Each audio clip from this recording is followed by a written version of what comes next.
At 11 p.m., my wife walked in laughing. I hooked up with my boss tonight. You should have seen his office view. I ate my last bite of dinner and said nothing. Next morning, her boss's wife got an email, a video of their conversation. By noon, she was fired. By 5, she was trending. By 6, I was gone. Her boss called her crying, "You didn't tell me your husband is." The pasta was cold by the time she walked in. Not just cool, cold. The kind of cold that happens when you've been sitting at a dinner table for 3 hours, phone face down beside your plate, wondering if tonight would be the night she'd remember. The carbonara had congealed into something that looked more like a prop than food. The parmesan forming a Shanum's waxy skin over what had once been a carefully timed meal. I'd started cooking at 7:30. She said she'd be home by 8. It was 11:07 p.m. when I heard her key in the lock. I didn't look up immediately. There's a strange kind of dignity in finishing what you started, even if it tastes like cardboard and regret. So I took another bite, chewed slowly, and listened to the sound of her heels clicking across our hardwood floor. The floor we'd picked out together 2 years ago, back when together still meant something. "Hey," she said, and I could hear the smile in her voice before I saw it. That's when I looked up. She was glowing. That's the only word for it. Her hair was slightly messed up in a way that wasn't accidental, her lipstick smudged at one corner, and her eyes had that bright, excited shine that I used to think was reserved for me. She dropped her purse on the counter, the expensive leather one I'd bought her for our anniversary, and leaned against the kitchen island, still smiling. "Sorry I'm late," she said, though her tone suggested she wasn't sorry at all. "You would not believe the night I had." I set down my fork. "Try me." She laughed, actually laughed. It was the kind of laugh that felt like a knife sliding between ribs. Not because it was cruel, but because it was genuine. Real joy. The kind I hadn't heard from her in months. "Okay, so you know how I've been working on that merger deal? The Henderson account?" She didn't wait for me to answer. "Marcus, my boss, he asked me to stay late to go over the final presentation.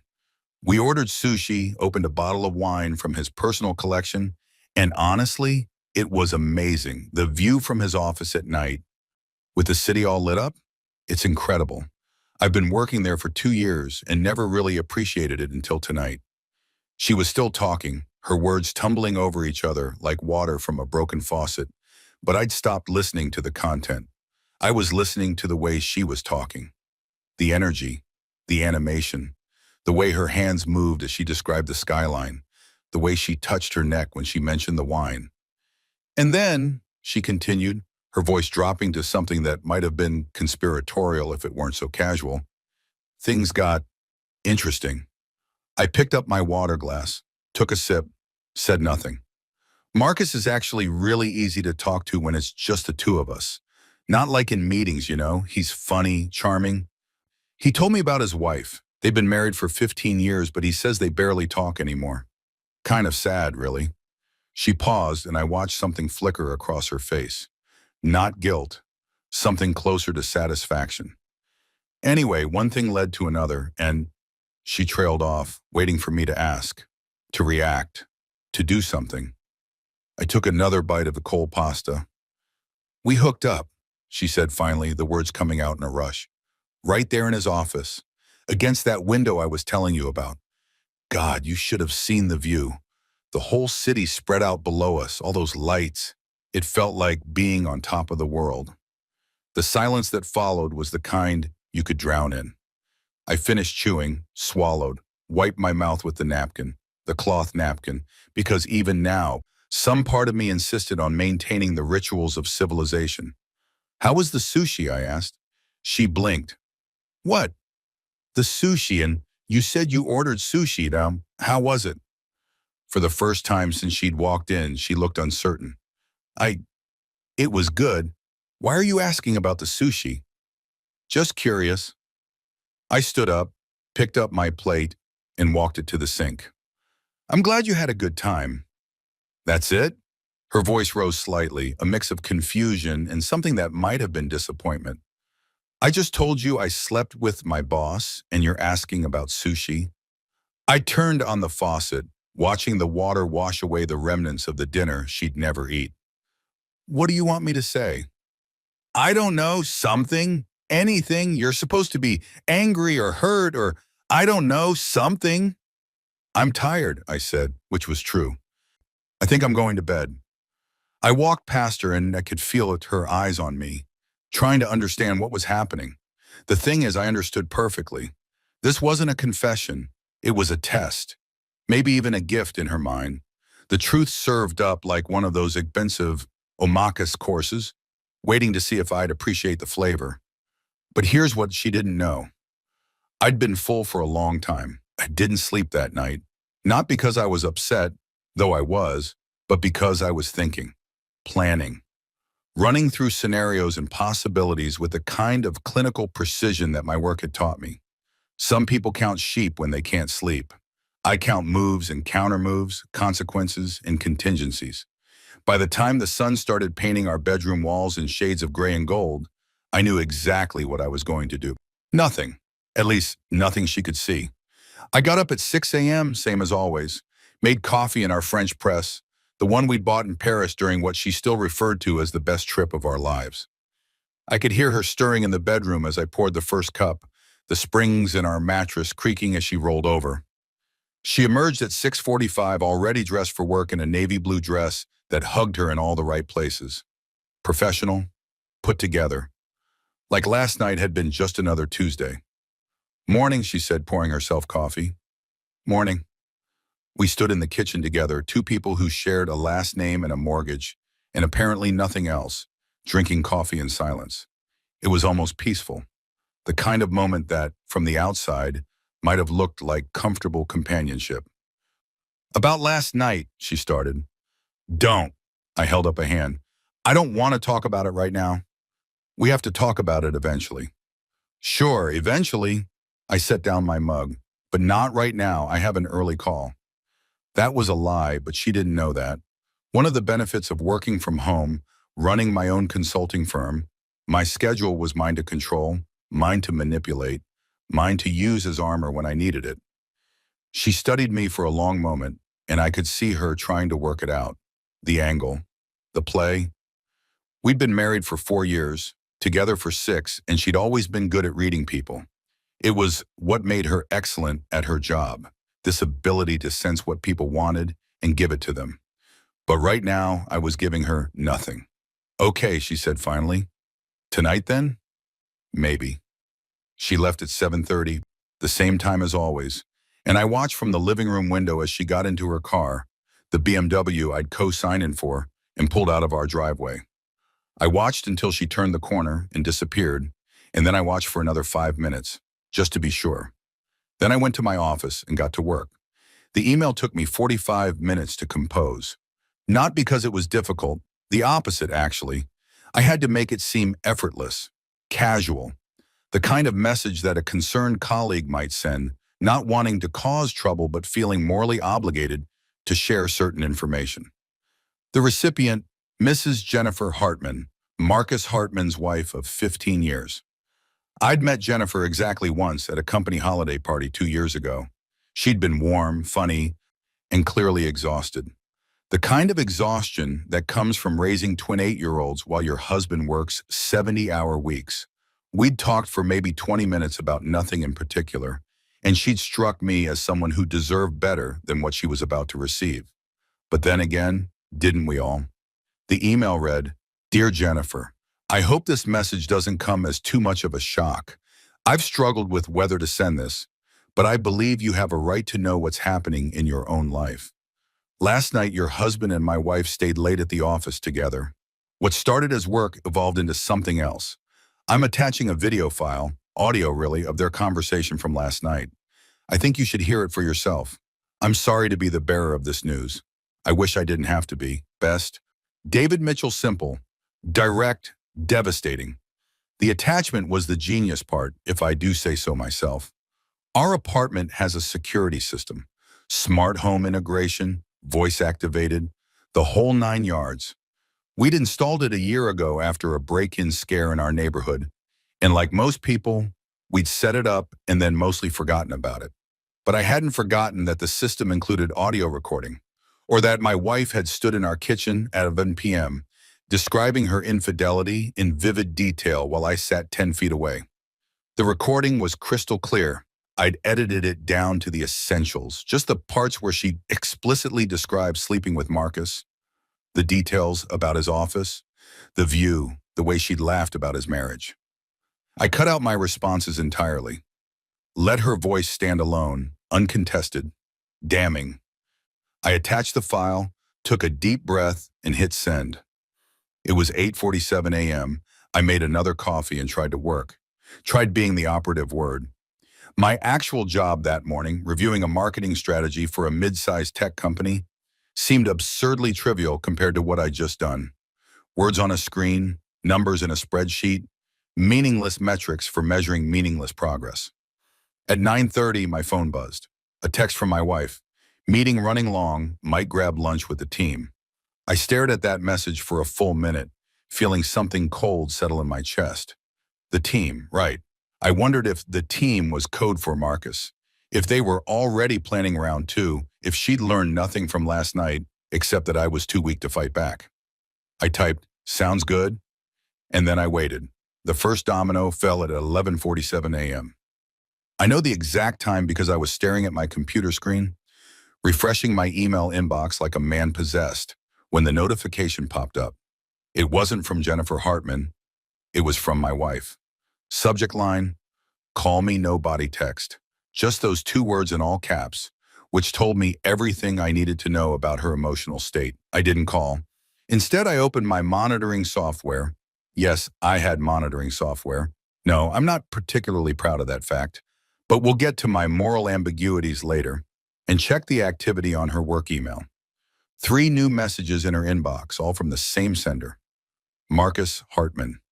The timestamps told a story. 11:15, 11:32, 11:44. I couldn't see the content, but I could imagine. Panic, damage control. The desperate scramble of a man who just realized his carefully constructed life was burning down around him. My phone rang. My wife's photo flashed on the screen, a picture from our honeymoon in Greece, both of us tan and smiling and utterly convinced we'd beaten the odds. I let it ring through to voicemail. She called again immediately. Again, I let it ring. The third time I answered, "What the hell did you do?" Her voice was barely controlled, a trembling edge of something between fury and terror. "I'm in the middle of something," I said calmly. "Can this wait? Are you fucking kidding me right now?" Marcus's wife showed up at the office. She walked right past security, marched into his office, and played a recording. Our recording. Your recording of me talking about last night. "Do you have any idea what you've done?" "I sent an email," I said. "That's all. Just thought someone should know the truth." "You destroyed my career. Marcus is being called into HR right now. There are already rumors flying around the office. People are looking at me, David. Do you understand? They're looking at me like like you're someone who slept with her married boss." The silence on the other end was arctic. "That's what you are," I continued, still in that same calm, measured tone that I could tell was driving her crazy. "I didn't make you do anything.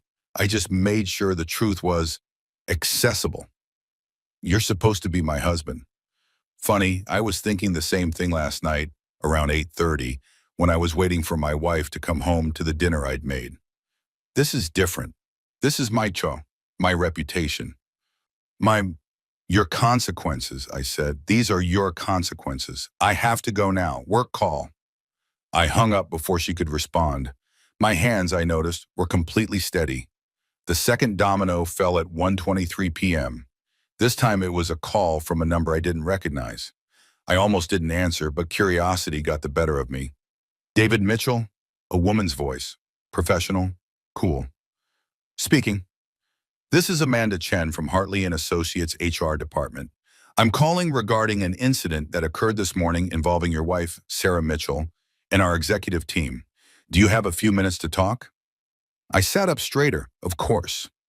"I want to be very clear that this conversation is being recorded and may be used in our internal investigation. Are you comfortable proceeding?" "Absolutely." Can you tell me about the recording that was sent to Mrs. Jennifer Hartman this morning? Specifically how it was obtained and whether Mrs. Mitchell was aware she was being recorded. This was the tricky part, the part where I had to be very, very careful. Our home has a security system with audio recording capability, I explained. It's disclosed in the entry hallway. There's a sign about surveillance for security purposes. My wife was aware of the system when it was installed. The recording in question was captured in our kitchen, where the system operates continuously. And the content of that recording? My wife describing her sexual encounter with her supervisor, Marcus Hartman, which occurred in his office last night. She provided this information voluntarily while I was present. I felt that Mr. Hartman's wife had a right to know about her husband's infidelity. I see. A pause, the sound of typing. And you sent this recording directly to Mrs. Hartman? I sent it to her personal email address, yes. Without consulting your wife or Mr. Hartman first? They didn't consult me before having an affair, I said mildly. I wasn't aware a consultation was required for sharing truthful information about one's own marriage. More typing then, Mr. Mitchell, I need to inform you that Mrs. Mitchell's employment is currently under review. The company has a strict policy regarding intimate relationships between supervisors and subordinates, particularly when such relationships may create conflicts of interest or hostile work environments for other employees. I understand. We'll be in touch if we need any additional information. Thank you for your time. She hung up, and I sat there staring at my phone, trying to process what had just happened. They were going to fire her. Maybe not today, maybe not tomorrow. But the gears were already turning, the bureaucratic machinery of corporate consequence grinding inexorably toward its inevitable conclusion. I should have felt something, guilt maybe, or satisfaction, or at least some kind of emotional response to the fact that I just effectively ended my wife's career with a single email. Instead, I felt nothing. No, that's not quite right. I felt hungry. I'd forgotten to eat breakfast. I made a sandwich. The third domino fell at 4:47 p.m., and this time it was spectacular. I was actually trying to work, and succeeding for once, when my phone started buzzing with the notifications. Not calls or texts, Twitter alerts. I don't use Twitter much. Mostly I just follow industry news and a few comedians who occasionally make me laugh. But I'd set up alerts for certain keywords related to my wife's company, Hartley and Associates, because it paid to know when your spouse's employer was making headlines. The alerts were going insane. I opened the app and immediately understood why. Hashtag Hartley affair was trending, number 6 nationally, rising fast. The top tweet had been posted 18 minutes earlier by an account called @CorporateTeaSpiller with 247,000 followers. Breaking, sources inside Hartley and Associates confirm executive Marcus Hartman caught in affair with junior associate. Wife showed up at office with receipts. Multiple witnesses report screaming match. Both employees now under investigation.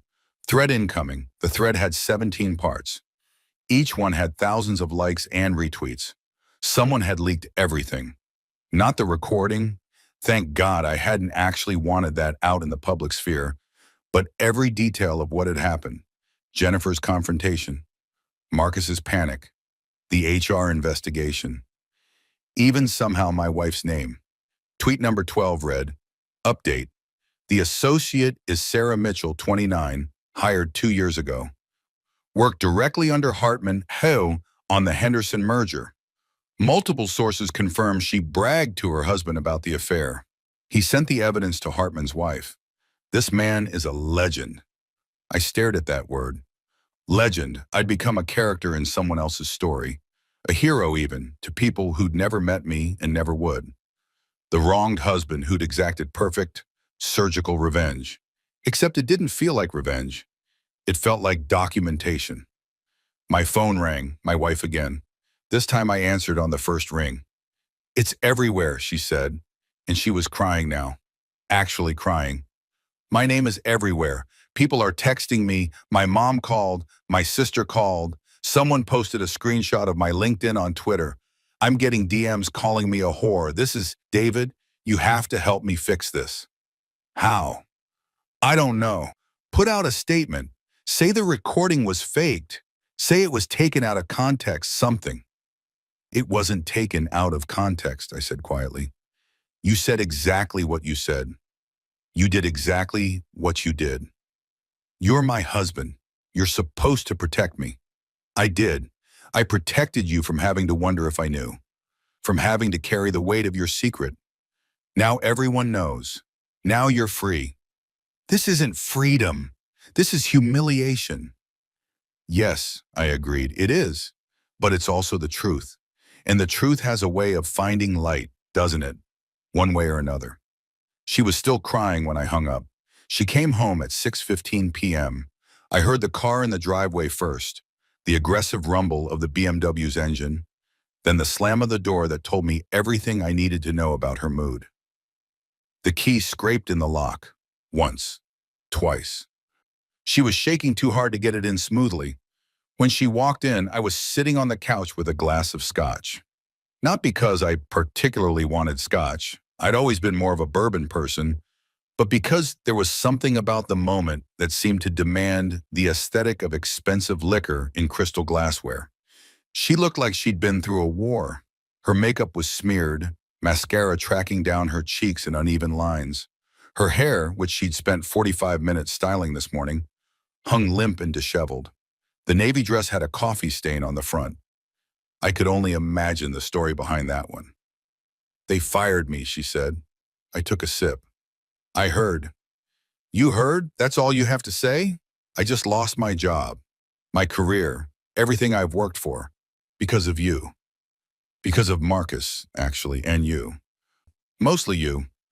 I set down the glass. Let's be accurate, it's about causation here. She crossed the room in 3 strides and slapped me. It wasn't a particularly hard slap. She'd never been physically violent, and I could tell the gesture surprised her as much as it surprised me. But it was real. Her palm connected with my cheek with a sharp crack that seemed to echo in our living room. I touched my face slowly, felt the warmth where she'd hit me. Feel better? I asked. Fuck you. No, I'm genuinely asking. Does violence help? Because if it does, I need to know, for future reference. She made a sound somewhere between a laugh and a sob. You're enjoying this. You're actually enjoying watching my life fall apart. I'm not enjoying anything, I said truthfully. I'm just observing, taking notes, trying to understand how we got here. You did this. You sent that recording. You destroyed everything. I sent a recording of you describing your affair to the wife of the man you had the affair with. That's all. Everything else, the office confrontation, the HR investigation, the Twitter thread, your termination, those were consequences. Natural, predictable consequences of choices you made. I made a mistake. Mistakes are accidents, I said. You planned this. You stayed late deliberately. You drank wine deliberately. You slept with your boss deliberately. Then you came home and told me about it, in detail, with enthusiasm. That's not a mistake. That's a choice. Multiple choices.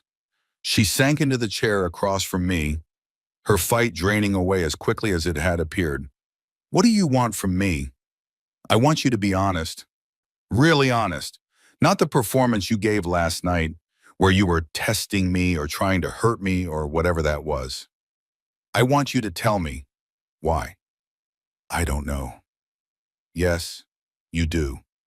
A long silence. Outside, I could hear our neighbor's dog barking. A car drove past.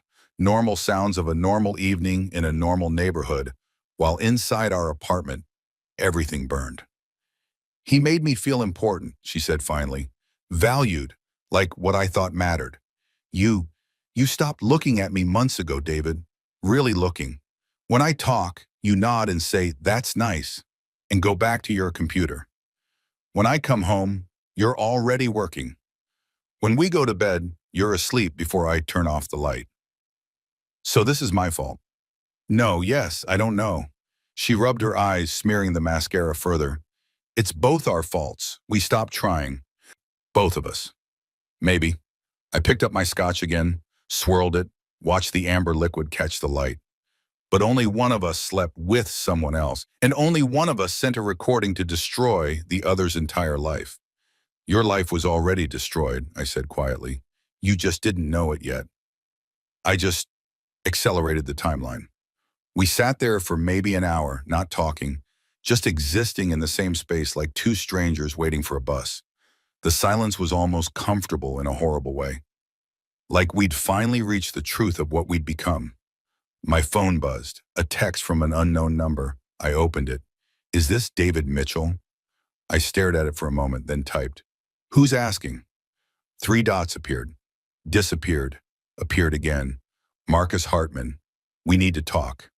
I showed the screen to my wife. She went pale. Don't, she said. Please. Whatever he wants, just don't. He deserves a chance to speak. He deserves nothing. Interesting perspective from someone who slept with him approximately 24 hours ago. She flinched. That's not fair. No, I agreed, it's not, but it's accurate. I typed, I'm listening. The response came quickly, not over text, in person. There are things you don't understand, things Sarah didn't tell you. I felt something cold settle in my stomach. What didn't you tell me? My wife had gone completely still. I don't know what he's talking about. Sarah, I turned to face her fully. What didn't you tell me? I told you everything, the office, the wine, everything. My phone buzzed again. Tomorrow, 10 a.m. Grant Park, North Entrance. Come alone. You'll want to hear this. I looked at my wife, really looked at her, and for the first time in months, maybe years, I saw something in her eyes that I recognized. Fear. Real, genuine, bone-deep fear. What does he want to tell me? I asked. I have no idea. You're lying. I'm not. I swear. I don't know what game he's playing, but what? She stood up abruptly. I need to take a shower. I can't think right now. I need to be alone. She left the room, and a minute later I heard the bathroom door close. Lock. The sound of water running. I sat there with my phone, reading and rereading Marcus's messages, trying to understand what I was missing. Things you don't understand. Things Sarah didn't tell you. What else was there to tell? She'd confessed to the affair, described it in excruciating detail. What other secrets could possibly be hiding in the rubble of our marriage? I poured another scotch. Tomorrow, apparently, I'd find out. I didn't sleep that night either. My wife stayed in the bathroom for 2 hours, running the water until it must have gone cold. When she finally emerged, red-eyed and wrapped in her bathrobe, she went straight to the guest bedroom without saying a word. I heard the door close, lock, and then silence. I lay in our bed, my bed now, I supposed, and stared at the ceiling, running through scenarios. What could Marcus possibly tell me that would change anything? What information could he have that my wife hadn't already revealed in her casual, cruel confession? By the time dawn broke, I'd exhausted every reasonable possibility and moved into the realm of paranoid fantasy. Affairs that had been going on for years, financial fraud, secret plans to run away together, each scenario more baroque than the last. I got up at 7, made coffee, and tried to eat something. Toast with jam. It tasted like cardboard. At 8:30, I started getting ready.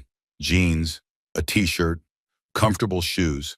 Dressed like I was going to run errands, not meet my wife's lover in a public park to discuss things I didn't understand. The guest bedroom door was still closed when I left at 9:15. Grant Park was beautiful that morning. Early October in Chicago, the kind of day that reminds you why people tolerate the brutal winters.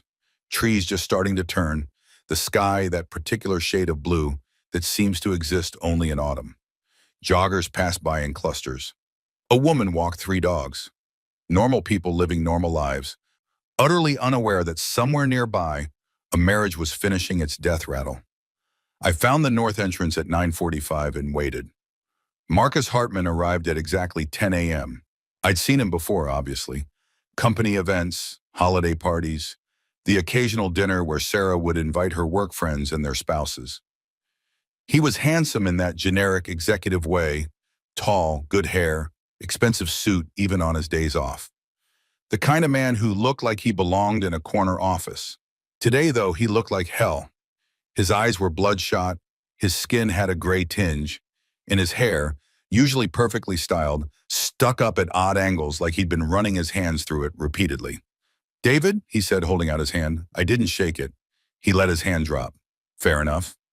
You wanted to talk, I said, so talk. He glanced around, as if checking for surveillance. Not here, walk with me? We started down one of the park's many paths, maintaining a careful distance from each other. Two men who would never be friends, forced into proximity by circumstance. First, Marcus said, I need you to understand that I never meant for any of this to happen. Funny, I hear that a lot from people who made very deliberate choices. I know how it looks. Powerful piece, young employee, classic abuse of power dynamic. And you're right to an extent. I shouldn't have let it happen, but it's not what you think. Then explain it to me. He was quiet for a moment, watching a kid throw a frisbee for a golden retriever. Your wife and I have been seeing each other for 8 months.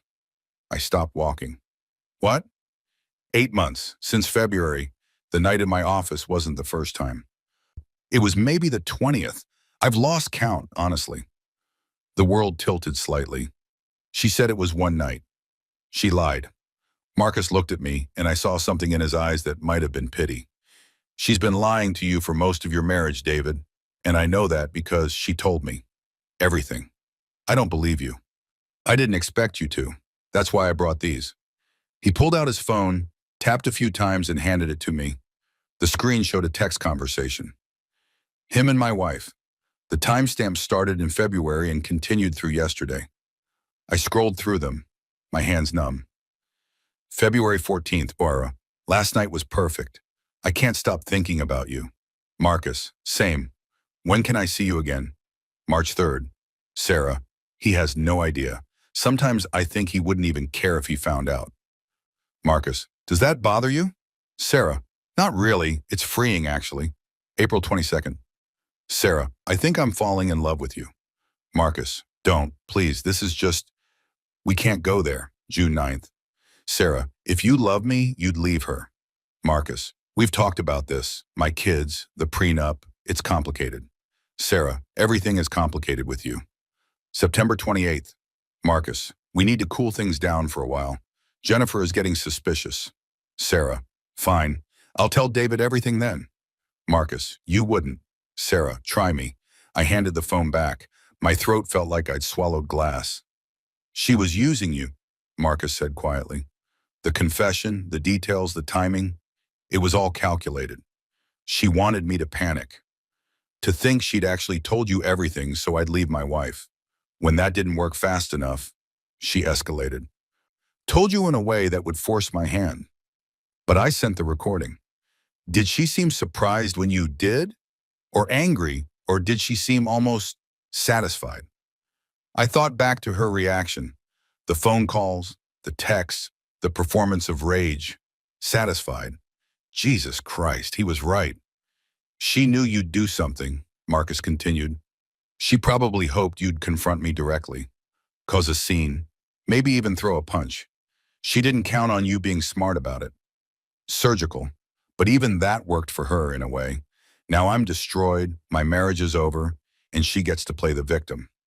Everyone feels sorry for the poor woman whose husband betrayed her trust by sending that recording.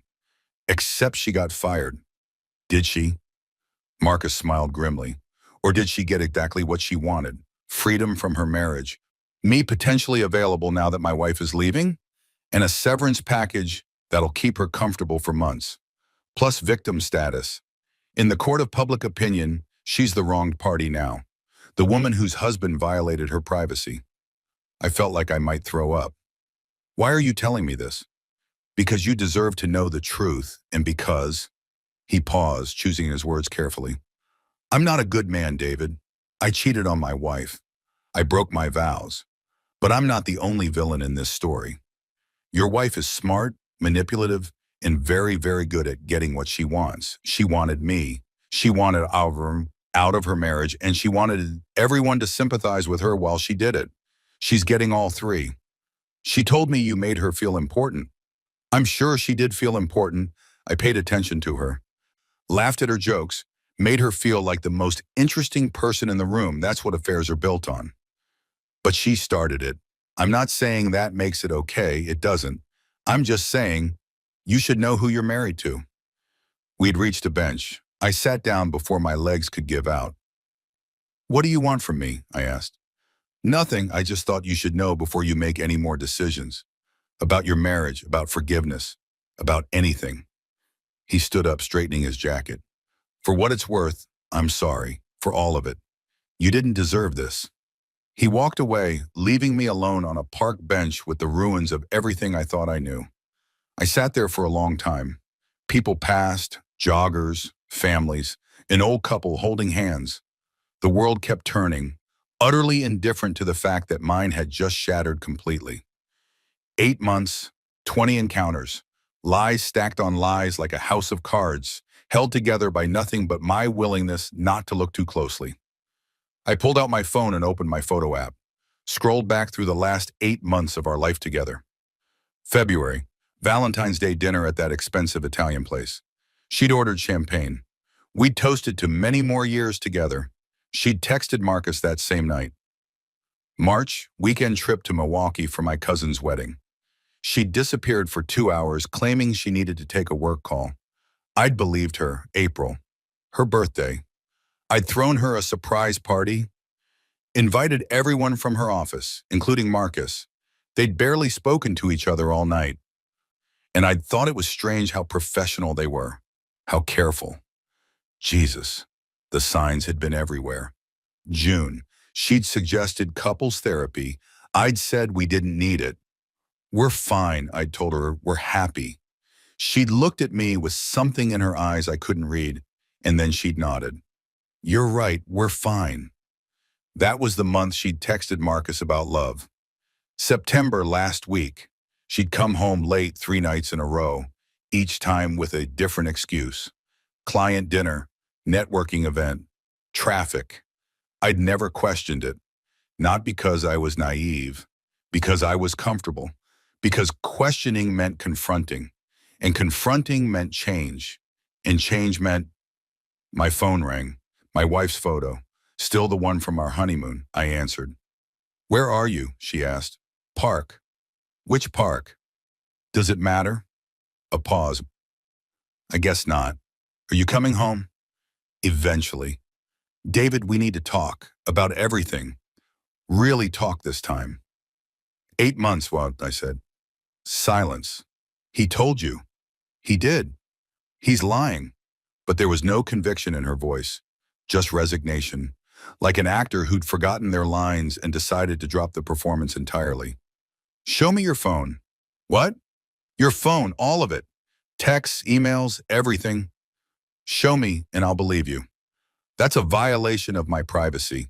I laughed, actual, genuine laughter that felt like it might crack my ribs. Your privacy? Right, because that's what we should be concerned about right now. Your privacy. This isn't fair. Nothing is fair, I said.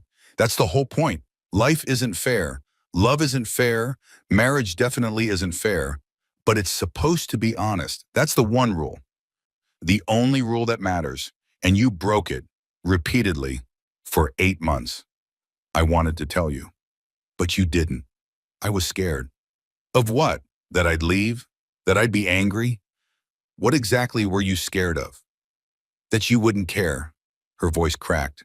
That you just accept it like you accept everything else. I needed you to react, to fight for me, to show me that I mattered enough to be worth fighting for. So you cheated on me for 8 months to get a reaction. I cheated on you because I was lonely, because you stopped seeing me, because somewhere along the way we became roommates who occasionally had sex, and I needed to feel alive again. Then you should have talked to me. I tried. In June, I suggested therapy, and you said we were fine. Because I thought we were fine. That's the problem, David. You thought we were fine while I was drowning. You thought we were fine while I was miserable. You thought we were fine while I was falling for someone else. How is that fine? I had no answer for that. Come home, she said quietly. Please, we can figure this out. Together. I don't think we can. Why not? Because I don't know you, I said. I thought I did. I thought I knew the woman I married. But that woman wouldn't do this. Wouldn't lie for 8 months. Wouldn't weaponize a confession to manipulate her lover. Wouldn't destroy multiple lives just to feel something. People are complicated. Some people are. You're just dishonest. I hung up before she could respond. I went to a hotel that night, not because I couldn't face going home, though I couldn't, but because I needed space to think. Physical distance from the apartment, from her, from the accumulated weight of 4 years of marriage that now felt like they'd been built on sand. The room was generic. Beige walls, abstract art, a bed that was probably cleaned with efficiency rather than care. But it was mine, neutral territory, a place where I could exist without the ghosts of better times haunting every corner. I ordered room service, ate mechanically, watched TV without processing a single word. Then I opened my laptop and started digging. If Marcus was telling the truth and every instinct I had said he was, then there had to be more evidence, more lies, more carefully constructed facades that would crumble if I just looked at them the right way. I started with our bank accounts, joint checking, nothing unusual, groceries, utilities, mortgage, the mundane machinery of shared life. But her personal account, the one she'd insisted on keeping when we got married, just to maintain some independence, told a different story. February 14th, $350 at a boutique hotel downtown. The same day as our Valentine's dinner, she'd told me she had to check in on a client event that evening. I'd believed her because why wouldn't I? March 3rd, $215 at a lingerie store I'd never heard of. Nothing from that store had ever appeared in our bedroom. April 15th, $892 at a jewelry store. I'd never seen any new jewelry. The pattern continued through September. Hundreds of dollars spent on hotels, clothes, accessories, building a whole separate life that I'd never suspected because I'd never thought to look. I felt sick. Not angry yet. That would come later. Just sick. Like I'd discovered I'd been eating rotten food for months and only just now realized why everything tasted off. I moved on to her credit card statements. Dinners at restaurants we'd never been to together. Late-night Uber rides to addresses across town. Charges from florists, wine shops, even a spa day that she'd never mentioned. Every purchase was a lie. Every transaction a secret. 8 months of carefully maintained deception, and I'd noticed nothing. What did that say about me? I pulled up our shared calendar, cross-referenced her work events with her actual credit card charges. Client dinner on March 10th, actually drinks at an upscale bar followed by a hotel charge. Networking event on May 22nd, actually a boutique hotel in the suburbs. $423 for one night. Late meeting on August 7th, actually dinner at a French restaurant. $287 for two. She'd been living a double life, and she'd been good at it. I thought about calling her, demanding explanations. But what would be the point? She'd lie. Or she'd tell partial truths designed to minimize damage. Or she'd cry and apologize and promise to change. And maybe some part of me would want to believe her. No, I needed more information first. Complete information. The full scope of the disaster before I decided how to respond. I opened Facebook, Instagram, LinkedIn, started searching for Marcus Hartman's wife. Jennifer Hartman's Facebook page was mostly private, but her profile picture was recent. Her with 2 kids, the twins she'd mentioned when we met. They looked about 10 now. Both girls, both grinning at the camera with that unself-conscious joie that children have before the world teaches them to be careful. I sent her a friend request, then I drafted a message. Jennifer, I'm David Mitchell, Sarah's husband. We met briefly at a holiday party a few years ago. I wanted to reach out personally to say I'm sorry for the role my wife played in what happened to your marriage. You didn't deserve this, and neither did your daughters. If you're willing, I'd like to talk. Not to compare notes or assign blame, but because I think we might both benefit from understanding the full picture of what happened. I've recently learned that the affair lasted much longer than I initially believed, and I suspect there may be other details that neither of us knows. No pressure, but if you'd like to talk, my number is below, David. I stared at the message for 10 minutes before sending it. Once it was gone, there was no taking it back. I'd officially allied myself with the other wrong spouse, crossed some invisible line from victim to investigator. I closed the laptop and lay back on the hotel bed. My phone buzzed. A text from my wife. Where are you? I didn't respond. Another buzz. Please come home. We need to talk about this. Delete. Another. I love you. Whatever you think you know, whatever he told you, I love you. I stared at that message for a long time. Did she love me? Maybe. In whatever capacity someone who'd spent 8 months betraying me could love anyone. Maybe she loved the idea of me, the safety, the convenience, the life we'd built. But that wasn't the same as loving the actual person I was. I typed, I need time. Her response came immediately. How much time? I don't know. Days, weeks? I don't know. This isn't fair. You can't just disappear. I almost laughed. Fair. She was still talking about fair. I'll be in touch when I'm ready. I turned off my phone before she could respond. I slept badly. Woke up at 4 a.m. from a dream I couldn't remember. My heart racing, sheets soaked with sweat. Took a shower, ordered coffee from room service. Tried to work on my laptop and got approximately nothing done. At 9:30, I got a Facebook notification. Jennifer Hartman had accepted my friend request. At 9:47, she sent me a message. Hi, David. I remember you. You were kind. I'd like to talk. Are you free today? My hands were shaking as I typed, yes. When and where? There's a coffee shop on Dimon, the Daily Grind. 11 a.m., I'll be there. Jennifer Hartman looked different than I remembered. Older, obviously. 2 years will do that. But also harder, like someone had taken the warm, laughing woman from the holiday party and replaced her with a sharper, more angular version. Still beautiful, but in a way that suggested she'd stopped caring whether anyone noticed. She was already sitting at a corner table when I arrived, nursing a large coffee and staring at her phone. Jennifer, I said. She looked up. David, hi. Thank you for coming. I sat down, ordered coffee from the barista, who appeared immediately, as if she'd been waiting for her cue. So, Jennifer said once we were alone again, here we are.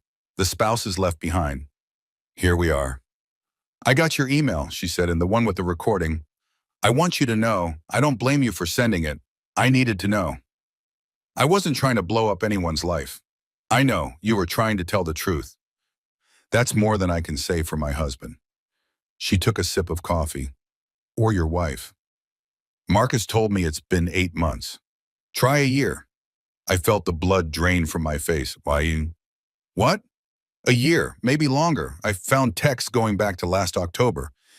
They were careful about deleting most of them, but Marcus is terrible with technology. He didn't realize his messages were backing up to his iPad. She smiled grimly. The iPad I bought him for his birthday. Last October, I repeated. That's before you even knew my name, probably. Definitely before that holiday party where we met. She studied me. You really didn't know? I found out 2 days ago, when she came home and told me about what she thought was their first time together. Jesus. Jennifer shook her head. She confessed? Bragged is more accurate. Why would she do that? I explained about Marcus wanting to cool things down, about my wife's threat, about the way the confession had been weaponized. Jennifer listened without interrupting, her expression growing darker. She's a piece of work, she said finally. So is he. Oh, absolutely. Don't get me wrong, Marcus is the villain in his own story, but your wife, she trailed off. Can I show you something? She pulled out her phone, opened her photos, and handed it to me. The image showed a text conversation. Marcus and my wife. But these messages were different from the ones he'd shown me. October 15th, Sarah. I saw your wife today. She looked tired. Marcus, she is. Twins are a lot. Sarah, do you ever think about leaving her? Marcus, sometimes. Why? Sarah, just curious. I think I could make you happy. November 3rd. Sarah, your wife doesn't understand you like I do. Marcus, how would you know what she understands? Sarah, because men like you don't cheat unless something is missing at home. December 12th, Sarah. If you really loved her, you wouldn't be texting me right now. Marcus, that's not fair. Sarah, but it's true. I scrolled further. January 8th, Sarah. I'm not asking you to leave her today. Just keep me in mind. When you're ready, February 14th. Marcus, I can't stop thinking about you. Sarah, then stop trying. She pursued him, Jennifer said quietly, relentlessly, for months. And yes, he's an adult who made his own choices. But she knew he was married. She knew about me, about the girls, and she didn't care. In fact, I think she liked it. The challenge, the conquest. I handed back the phone, my hand unsteady. There's more, Jennifer continued. I hired a private investigator. After I got your email, I needed to know everything, the full scope. She pulled out a folder from her bag. Inside were printed documents, hotel receipts, restaurant bills, photographs. The photographs showed my wife and Marcus at various locations, laughing, holding hands, kissing in what they thought was a secluded corner of a parking garage. One photo was dated March 15th, my birthday, the night Sarah had claimed she had to work late on a presentation. They were at the Langham Hotel that night, Jennifer said, watching my face. Presidential suite, $12,200. He paid with his personal credit card, but I found the receipt in his car. I couldn't speak. I'm sorry, she said. I know this is a lot, but you said you wanted the full picture. I did. I do. I forced myself to look at the photos again. Really look, see them. My wife looked happy, radiant even. The way she used to look at me in the beginning, before routine and comfort had dulled the shine.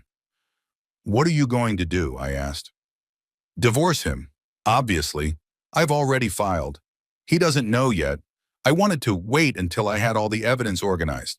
My lawyer says it's an open and shut case, especially with the subordinate-supervisor relationship. He'll be lucky if the company doesn't sue him too. In custody? I'll get primary. He can have visitation, but I'm not letting him have equal time. Not after this. The girls need stability, and he's proven he can't provide that. She said it matter-of-factly, like she was discussing a grocery list, but I could see the pain underneath. The careful control that was the only thing keeping her from falling apart. What about you? She asked. What are you going to do? I don't know yet. Do you love her? I thought about that, really thought about it. I love who I thought she was, I said finally. I don't know if I can love who she actually is. Jennifer nodded. That's honest, more honest than most people would be. We sat in silence for a moment. Can I give you some advice? She said. One betrayed spouse to another. Please. Don't make any decisions while you're angry. Wait until you're just sad. Anger makes you want revenge. Sadness makes you want resolution. They're not the same thing. Is that what you did? No, I made all my decisions while I was furious, but I'm a lawyer, so I channeled it into paperwork.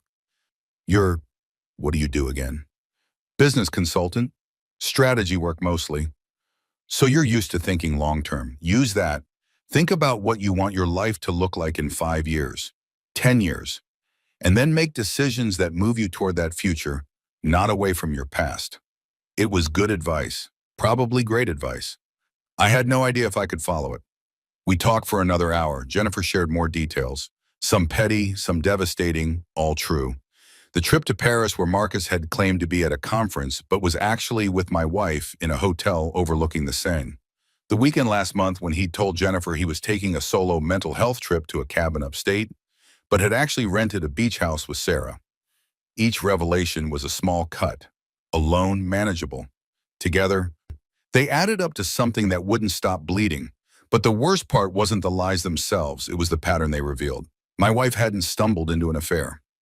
She'd architected one, carefully, deliberately, with the kind of strategic planning I usually associated with her work presentations. She'd studied Marcus, learned his weaknesses, positioned herself as the solution to problems in his marriage that she'd probably helped create through her own insinuations. Did she ever talk about me? I asked. To him? Jennifer pulled out her phone again, scrolled through screenshots. Here, March 21st, Marcus. How's David? Sarah. Fine. Same as always. Predictable. Marcus. That's not necessarily bad. Sarah. It's not necessarily good either. You know what he did for my birthday? Made me dinner, at home, like we always do. No surprise, no adventure, just Dinner. Marcus. Some people like stability. Sarah. Some people like being bored. May 5th. Sarah. David is working late again, third night this week. Marcus. Jealous?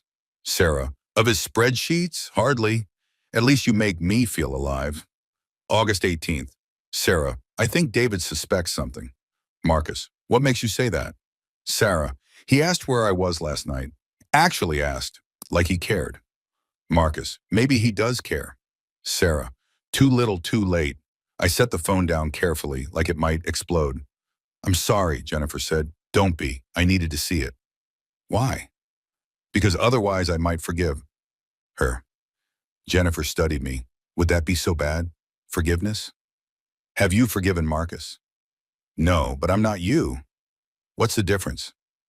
I was married to him for 15 years, built a whole life, 2 kids, a house, roots so deep that tearing them out means destroying the entire garden. She paused. You've been married, what, 4 years? 4 years, 3 months. And no kids? No. Then you still have a choice, a real one. You can walk away and build something new. I can't, not without losing half of everything I am. I hadn't thought about it that way. You think I should leave her? I said. I think you should ask yourself if you can ever trust her again. Really trust her. Not, I'm going to monitor her phone and check her credit cards trust. But actual, bone deep, I believe what you tell me trust. Jennifer finished her coffee. Because without that, you're just 2 people living in the same house, waiting for the next betrayal. I left the coffee shop at 20:30 and walked. Just walked, with no destination in mind, letting my feet carry me through neighborhoods I barely recognized. Chicago in autumn, the air crisp and clean, the light slanting through buildings in ways that would have seemed beautiful if I'd been capable of noticing beauty. My phone buzzed periodically, my wife calling, texting, leaving voicemails I didn't listen to. I kept walking. At some point, I found myself at the lakefront, sat on a bench and watched the water, gray and infinite, moving with patient indifference. A text came through, not from my wife, from Jennifer. I forgot to give you this. An attachment, a PDF. I opened it. It was a private investigator's report, comprehensive, detailed, organized chronologically, October 2023 through October 2024. 13 months of surveillance, or somehow, every meeting, every hotel, every lie. The report included financial analysis. My wife had spent approximately $24,000 of her own money on the affair. Hotels, clothes, dinners, gifts. Marcus had spent more, closer to $40,000, but he made 3 times her salary. There were witness statements, a hotel concierge who remembered them, a restaurant hostess who'd seated them multiple times, a colleague at her office who'd noticed the way they looked at each other, and there were recommendations. The investigator suggested I check for joint financial accounts, possibility of funds being diverted, life insurance policies, changes to beneficiaries, unusual travel patterns, potential plans to leave, communication with divorce attorneys, preparation for separation. I felt cold despite the afternoon sun. She wasn't just having an affair. She was planning an exit. I opened my banking app, checked our joint savings account. Last withdrawal, September 30th, $15,000. Memo, emergency fund transfer. I'd asked her about it at the time. She'd said something about wanting to have cash accessible in case of market volatility. It had seemed reasonable, except there was no emergency fund account in my name. I called the bank. Good afternoon, this is David Mitchell. I need to check on an account. Do I have any individual accounts with your institution? Let me check, sir. One moment. Keyboard clicking. Yes, Mr. Mitchell, you have one individual savings account opened in March of this year. Current balance is $347.82. I didn't open that account. According to our records, it was opened online using your credentials. Would you like me to check who made the withdrawals? More clicking. It looks like there have been regular transfers from your joint account to this individual account starting in March.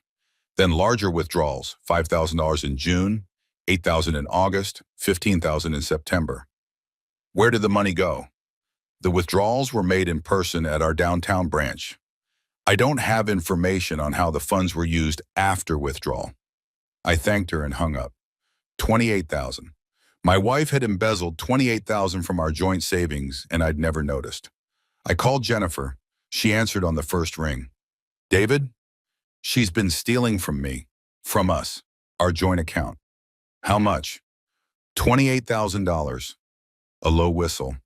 Did you check credit cards? Other accounts? I hadn't.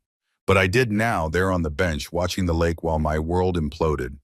Credit card I didn't know about, in my name, $14,000 balance. Home equity line of credit. I definitely hadn't opened, $25,000 drawn. Another savings account, also in my name, emptied in July. Total damage, approximately $67,000. Jennifer, I said, my voice sounding strange even to my own ears.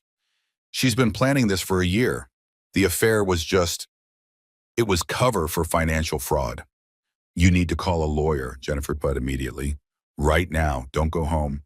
Don't talk to her. Just call a lawyer. I don't know any lawyers. Use mine, Paul Hendricks. I'm texting you his number now. Tell him I sent you. He'll see you today. I can't afford. Yes, you can, because you're about to get all that money back, plus damages, plus probably the house, plus everything else, but only if you act fast. The text came through, a phone number and a name. Call him now, Jennifer said. I mean it. Right now. I called.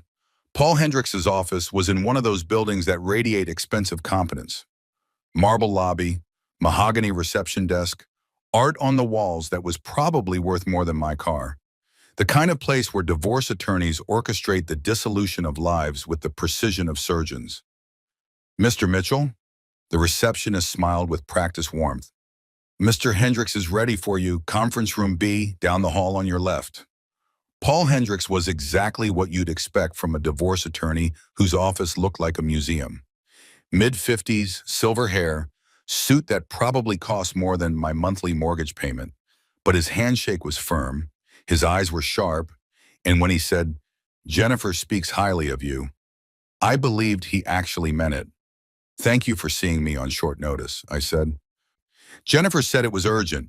She also said you just discovered financial fraud on top of infidelity. He gestured to a chair. Tell me everything. Start from the beginning.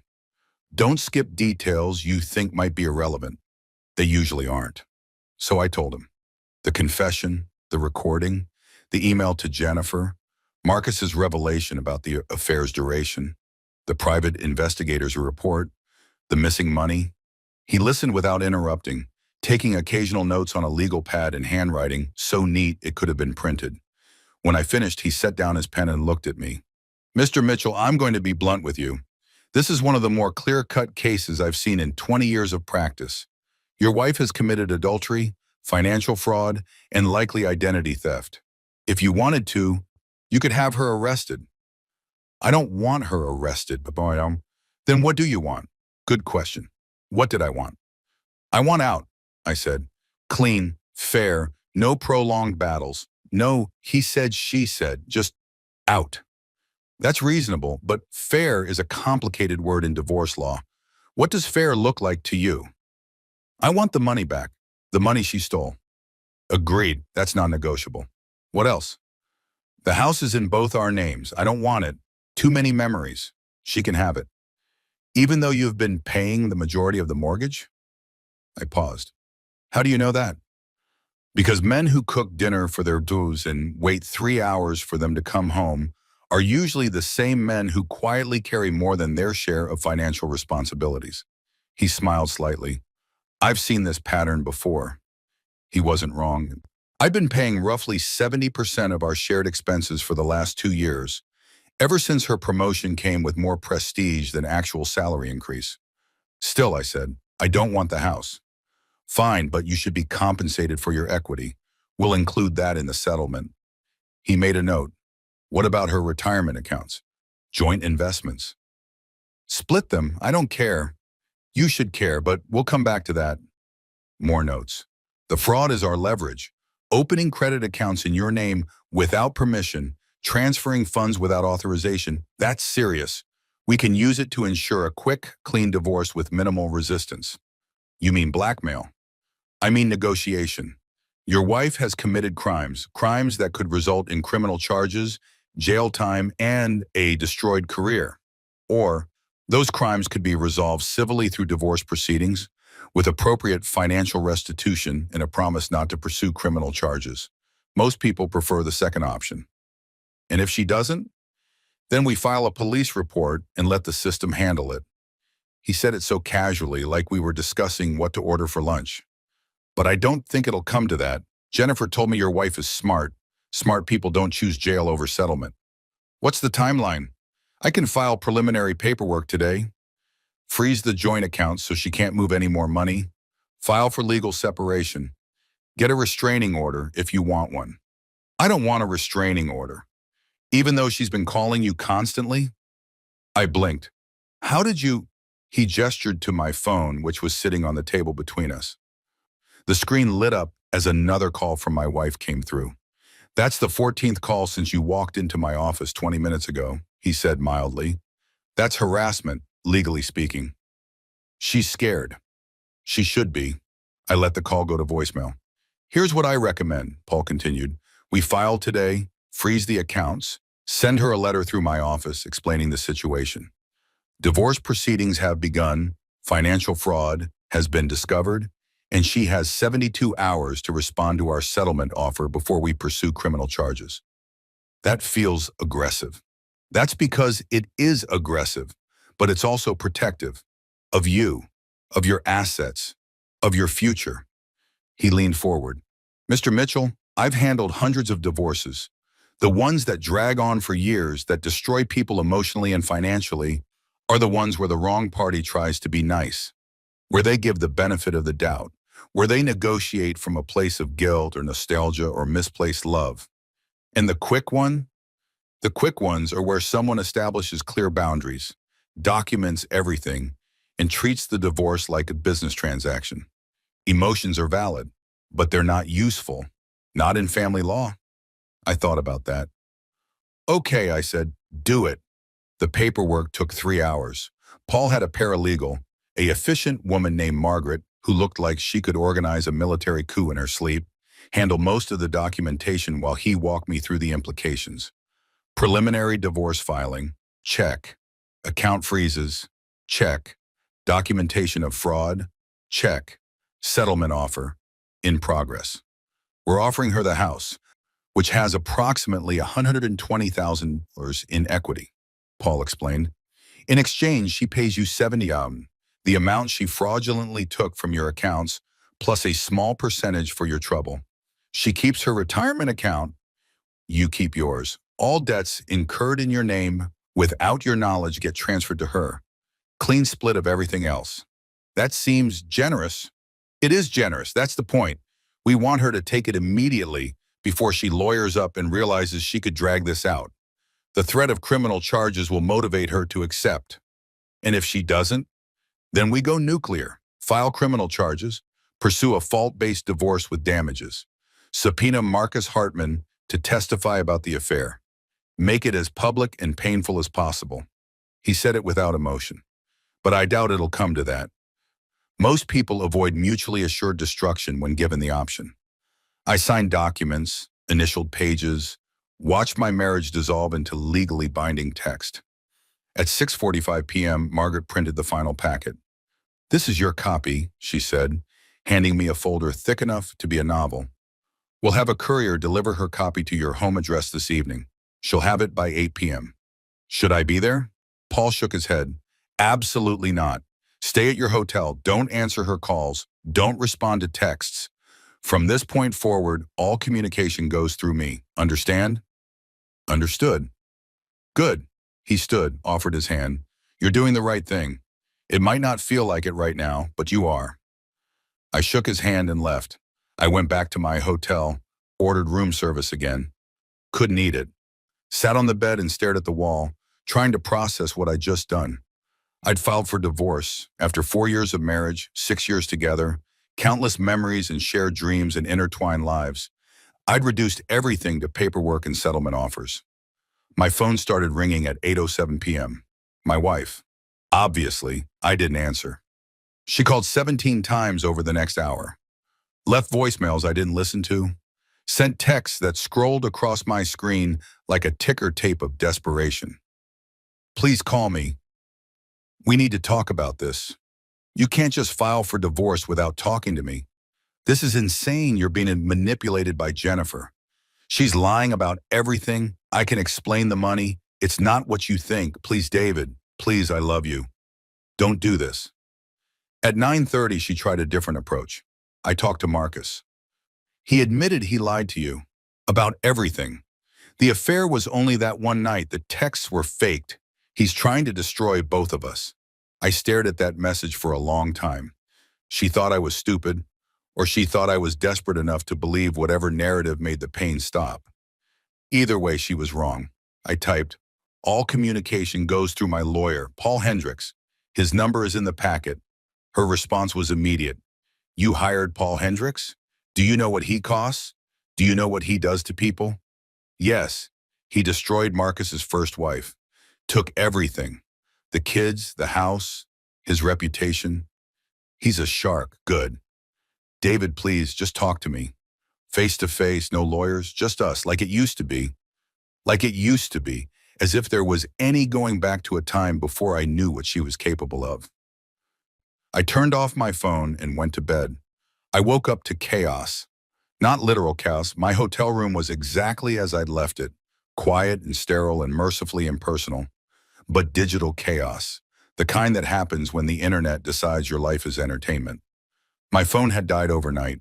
When I plugged it in and turned it on at 7 a.m., it took approximately 30 seconds to start vibrating with notifications, texts, emails, Twitter mentions, Instagram DMs, Facebook messages, and voicemails. So many voicemails. I opened Twitter first, which was my first mistake. At Hartley scandal was trending again, but this time it was bigger. Number 3 nationally, hundreds of thousands of tweets, and this time there were new developments. The top tweet, posted 4 hours ago, had 89,000 retweets. Update, source says husband who exposed Hartley affair is a business consultant who specializes in corporate strategy. He literally out-strategized everyone. Wife, her boss, the whole company. This man played 4D chess while they were playing checkers. Thread. The thread was detailed, too detailed.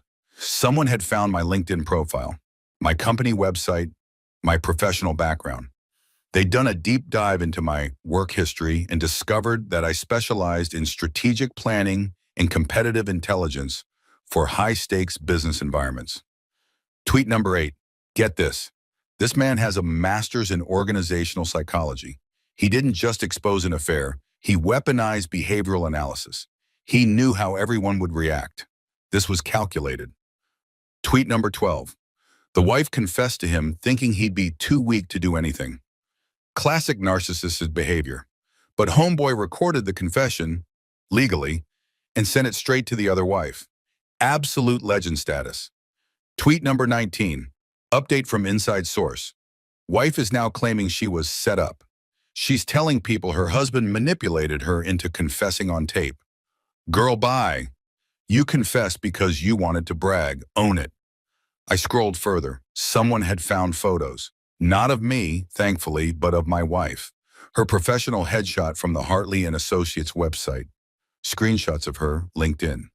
Even her Instagram, which she'd never made private because she'd always believed she had nothing to hide. The comments were brutal. She really thought she was untouchable, the audacity to come home and brag about it. When keeping it real goes wrong, I hope she steps on Legos every day for the rest of her life.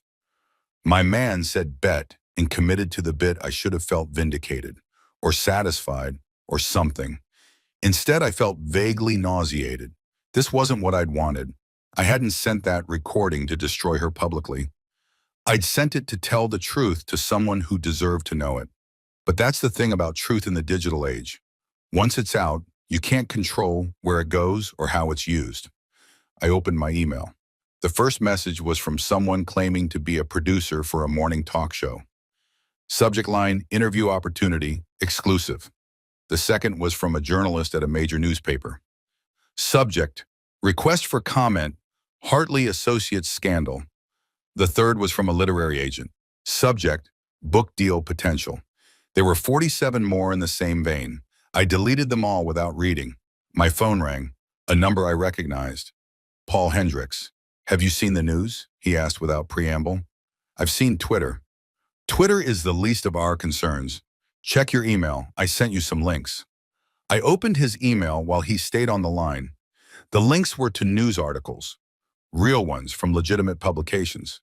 Chicago Tribune, Hartley and Associates under fire after affair scandal goes viral. Business Insider, how one man's strategic revenge exposed corporate culture issues. The Atlantic, the ethics of exposing infidelity in the social media age.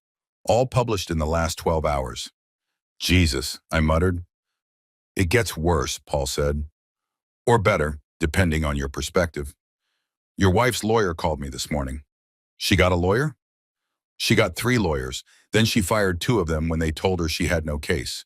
The one she kept, Daniel Morrison, is calling to negotiate. Already? The publicity spooked her. Morrison says she's willing to accept our settlement offer with minor modifications.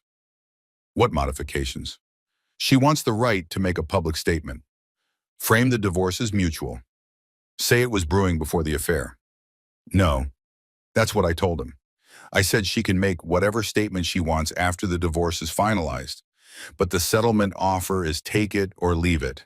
She has 48 hours to decide. And if she doesn't, then we proceed as planned. Criminal charges for fraud, fault-based divorce, full media circus. He paused. Though honestly, we're already halfway to a full media circus. I've gotten 4 calls from journalists this morning asking if I represent you. What did you tell them? No comment, which they'll interpret as confirmation, but that's fine. Let them speculate. I don't want to be famous for this. Too late. You're a symbol now. The wronged husband who fought back smart instead of fighting back angry. People love that narrative. I didn't do it for the narrative. I know, that's what makes it compelling. He sighed. Listen, David, my advice is to stay offline for a few days. Don't read the comments. Don't respond to interview requests. Just disappear until this dies down. And if it doesn't die down, then we'll deal with it when we have to, one crisis at a time. He hung up. And I sat there staring at my phone. A symbol. I'd become a symbol of something I didn't even fully understand. I tried to take Paul's advice. I really did. Turned off my phone, ordered breakfast, attempted to work on actual client projects that had nothing to do with my imploding personal life. But the laptop betrayed me. Every news site I visited for research had a headline about the Hartley scandal. Every social media platform I accidentally clicked on showed me trending topics featuring my wife's name. At 11 a.m., I gave up and checked Twitter one more time. Hartley scandal had peaked at #1 trending. The thread about me had 200,000 retweets. And there was a new development. Someone had created a TikTok. The video was simple.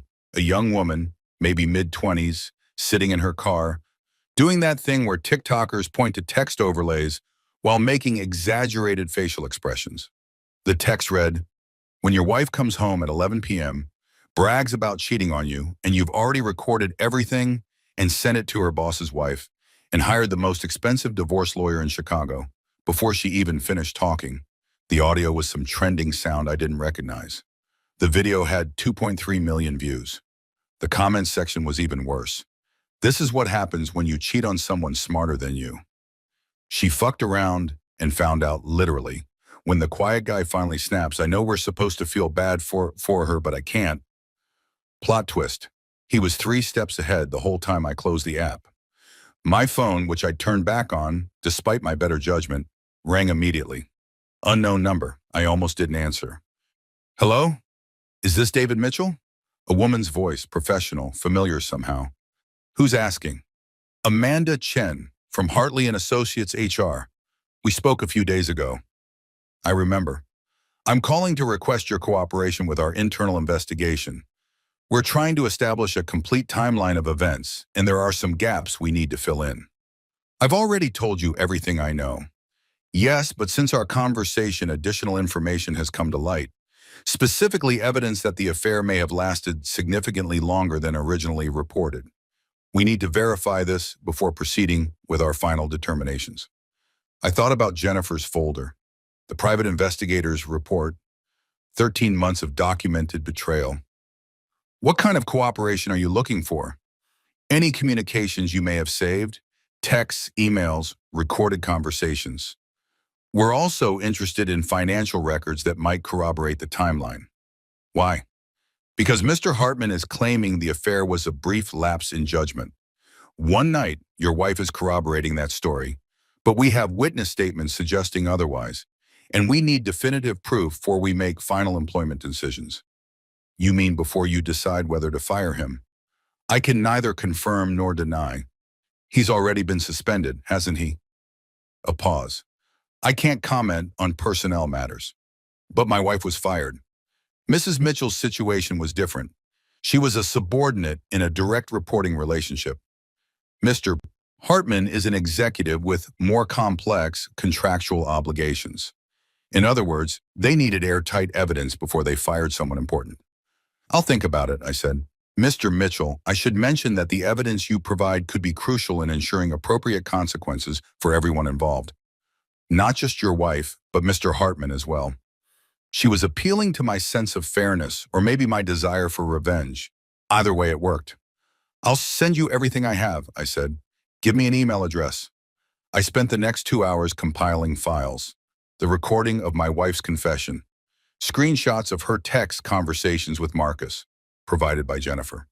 The private investigator's report. Financial records showing the stolen money. Credit card statements showing suspicious charges. Hotel receipts. Restaurant bills. Everything. I organized it into folders by date, created a comprehensive timeline, added annotations explaining context where necessary. By the time I was done, I had a 47-page PDF that documented 13 months of systematic deception. I attached it to an email and sent it to Amanda Chen at Hartley & Associates. Then I forwarded a copy to Paul Hendricks. Then I saved a copy to 3 separate cloud storage services, because at this point, I trusted nothing and no one. My phone rang. Paul Hendricks again. I got your email, he said. This is comprehensive, almost too comprehensive. What does that mean? It means you've just provided Hartley & Associates with everything they need to terminate Marcus Hartman for cause, which is good for justice but bad for your wife's potential settlement. How so? If Marcus gets fired, he loses his severance package. If he loses his severance package, he can't afford to pay your wife any kind of settlement for whatever leverage she thought she had over him. She has leverage over him? According to my sources, and by sources I mean Daniel Morrison, who apparently can't keep his mouth shut, your wife has been threatening to claim sexual harassment, hostile work environment, abuse of power, the whole 9 yards. I felt cold. Is it true? Does it matter? It's her word against his. In the current climate, that's often enough to destroy a career. She knows that. He knows that. That's why he was trying to negotiate with her. Negotiate what? A mutual separation agreement. She agrees not to file a complaint. He agrees to give her a reference and a financial settlement. Classic hush money. That's insane. That's corporate America. Paul sighed. Anyway, the evidence you just sent HR basically torpedoed any leverage she had. If Marcus gets fired for a documented pattern of misconduct, he can't be blackmailed into paying her off. She loses her insurance policy. Good. Is it? Because now she has even less incentive to settle your divorce quickly. She might decide to fight, drag things out, hope you get tired and offer more just to make it stop. Then we file criminal charges, which brings more publicity, more attention, more of what you specifically said you didn't want. He had a point. What do you recommend? I asked. I recommend we wait and see how she responds to the settlement offer. If she accepts, and I think she will, because she's running out of options, then we're done. Clean, fast, minimal drama. If she doesn't, he trailed off. Then we escalate. Escalate how? I've been doing this long enough to know when someone is about to crack. Your wife is about to crack. The question is whether she cracks towards surrender or towards scorched earth. We'll know in the next 24 hours. He was right about that too. Part 10, the breaking point. She cracked at 3:47 a.m. I know the exact time because the hotel phone rang. Not my cell phone, the actual landline in my room that I'd forgotten existed. I fumbled for it in the dark, disoriented and half convinced I was dreaming. Hello? They're outside. My wife's voice raw and terrified. David, they're outside the house.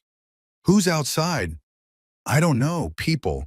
They keep ringing the doorbell, taking pictures. Someone threw something at the window.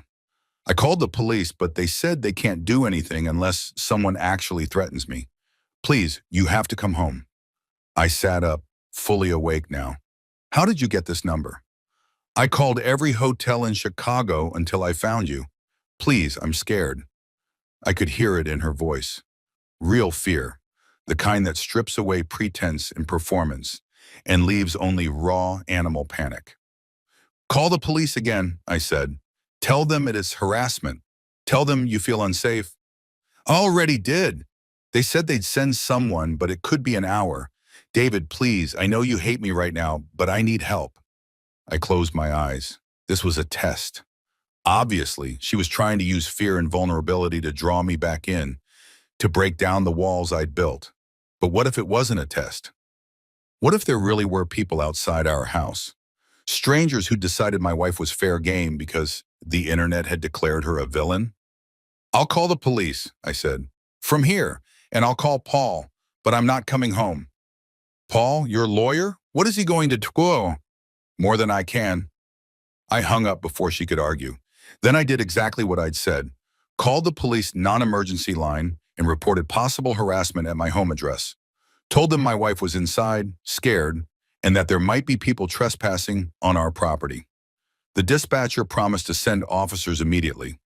Then I called Paul Hendricks, because apparently I paid him enough that 3:47 a.m. phone calls were acceptable.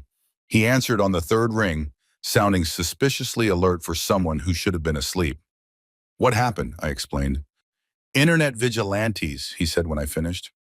I was wondering when they'd show up. You were expecting this? When something goes this viral this fast, there's always a contingent of people who decide they're the Justice League. They track down addresses, show up in person, make someone's life hell because they think they're doing the right thing. He paused. Usually they get bored after a few hours. And if they don't, then we file for a restraining order, emergency protective measures, get you both into undisclosed locations until things calm down. I'm already in an undisclosed location. I know. That's why I told you to stay there. I could hear him moving around, probably getting dressed. I'm going to call Daniel Morrison. Let him know about this development. With any luck, it'll scare your wife into accepting our settlement even faster. That feels manipulative. That's because it is manipulative. Welcome to family law. The police cleared the crowd from our house by 4:30 a.m. I know because Paul texted me updates every 15 minutes, apparently having deputized himself as my personal crisis manager. 4:15, police on scene, approximately 12 people outside the house, taking statements. 4:30, crowd dispersed, 2 arrests for trespassing. Your wife unharmed but shaken. 4:45, officers staying on scene for another hour as precaution. Recommended she stay elsewhere tonight. I stared at that last message. Recommended she stay elsewhere tonight. Where was she supposed to go? Her parents lived in Florida. Her sister was in Seattle. Her friends, assuming she had any left after the scandal, were probably not eager to get involved. My phone buzzed, a text from a number I didn't recognize. David, it's Sarah. I got a new phone. The old one won't stop buzzing.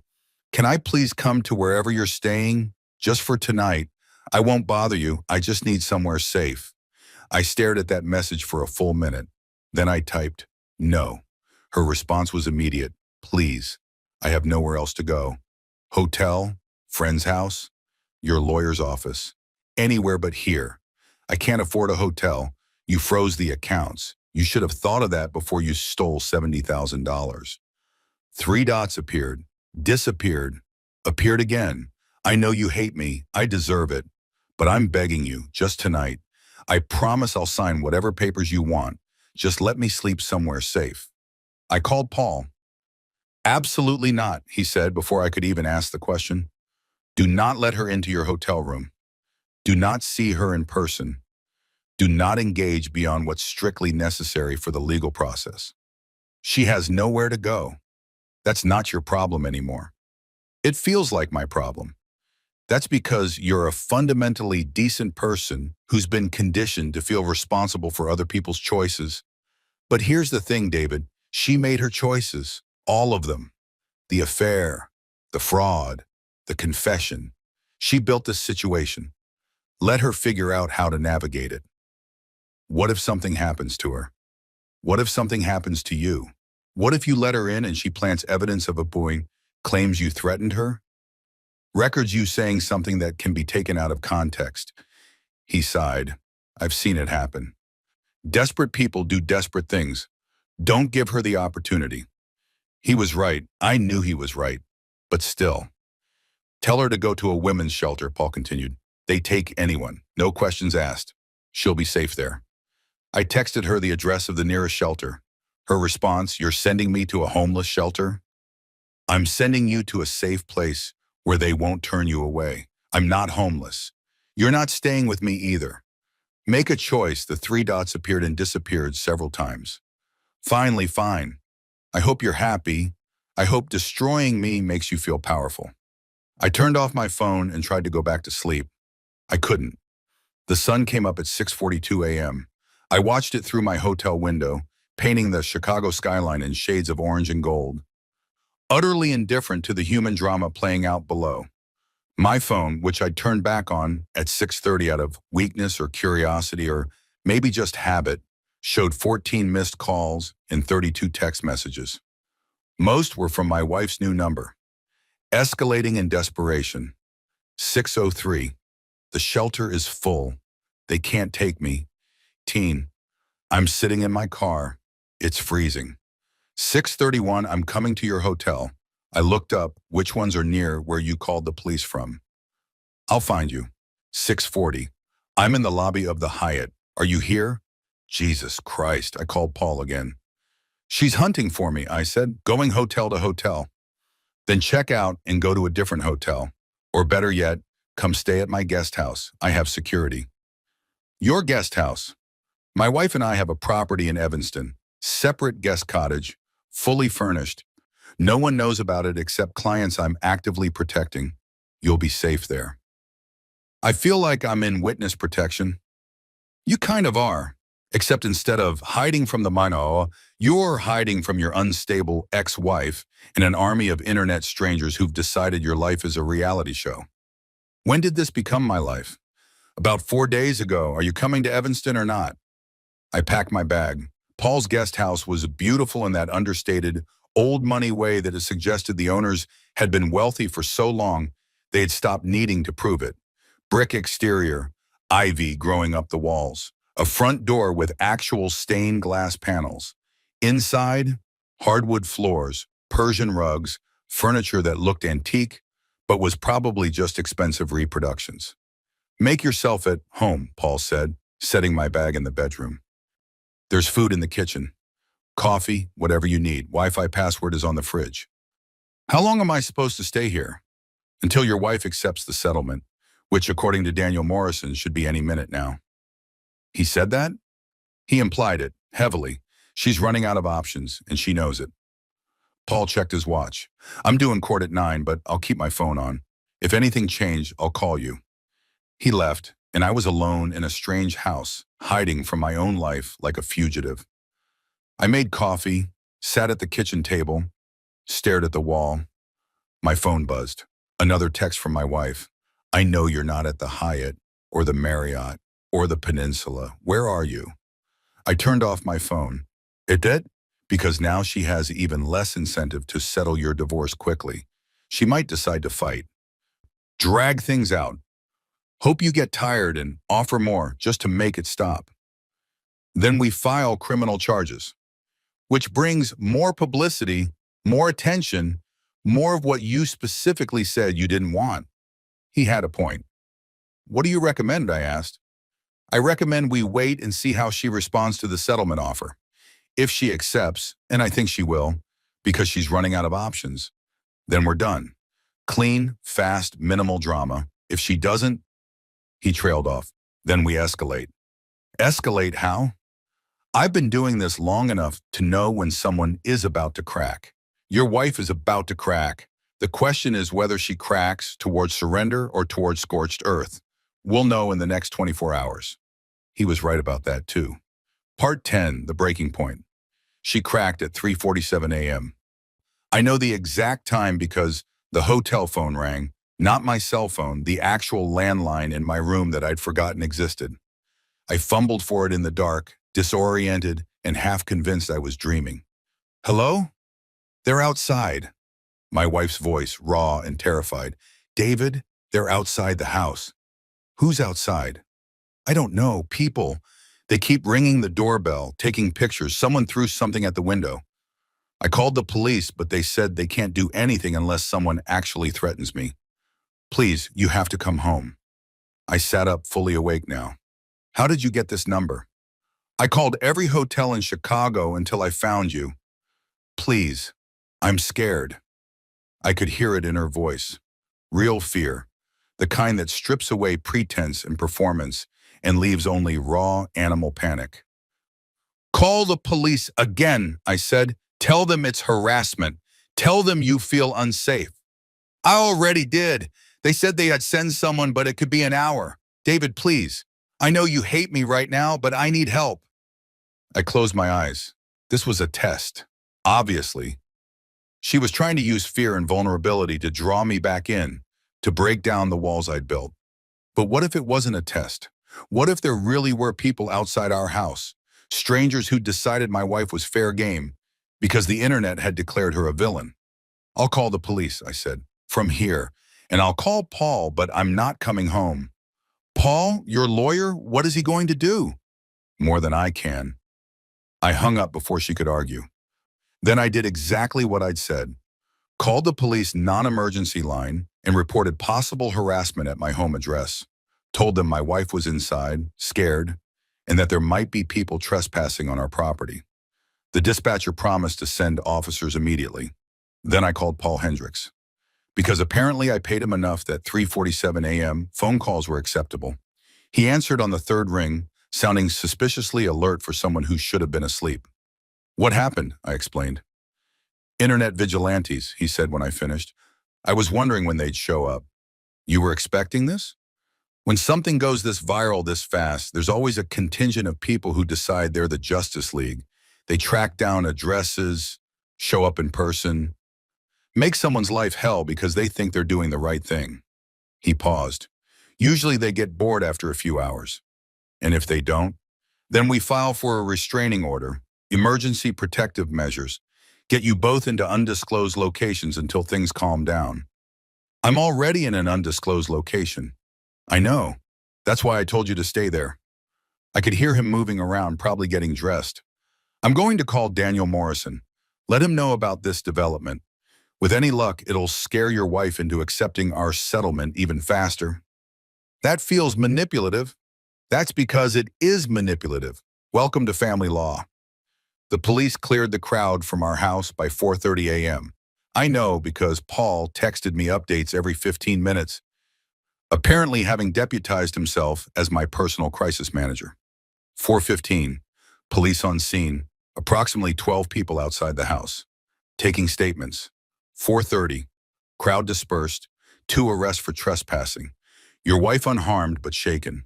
4:45, officers staying on scene for another hour as precaution. Recommended she stay elsewhere tonight. I stared at that last message.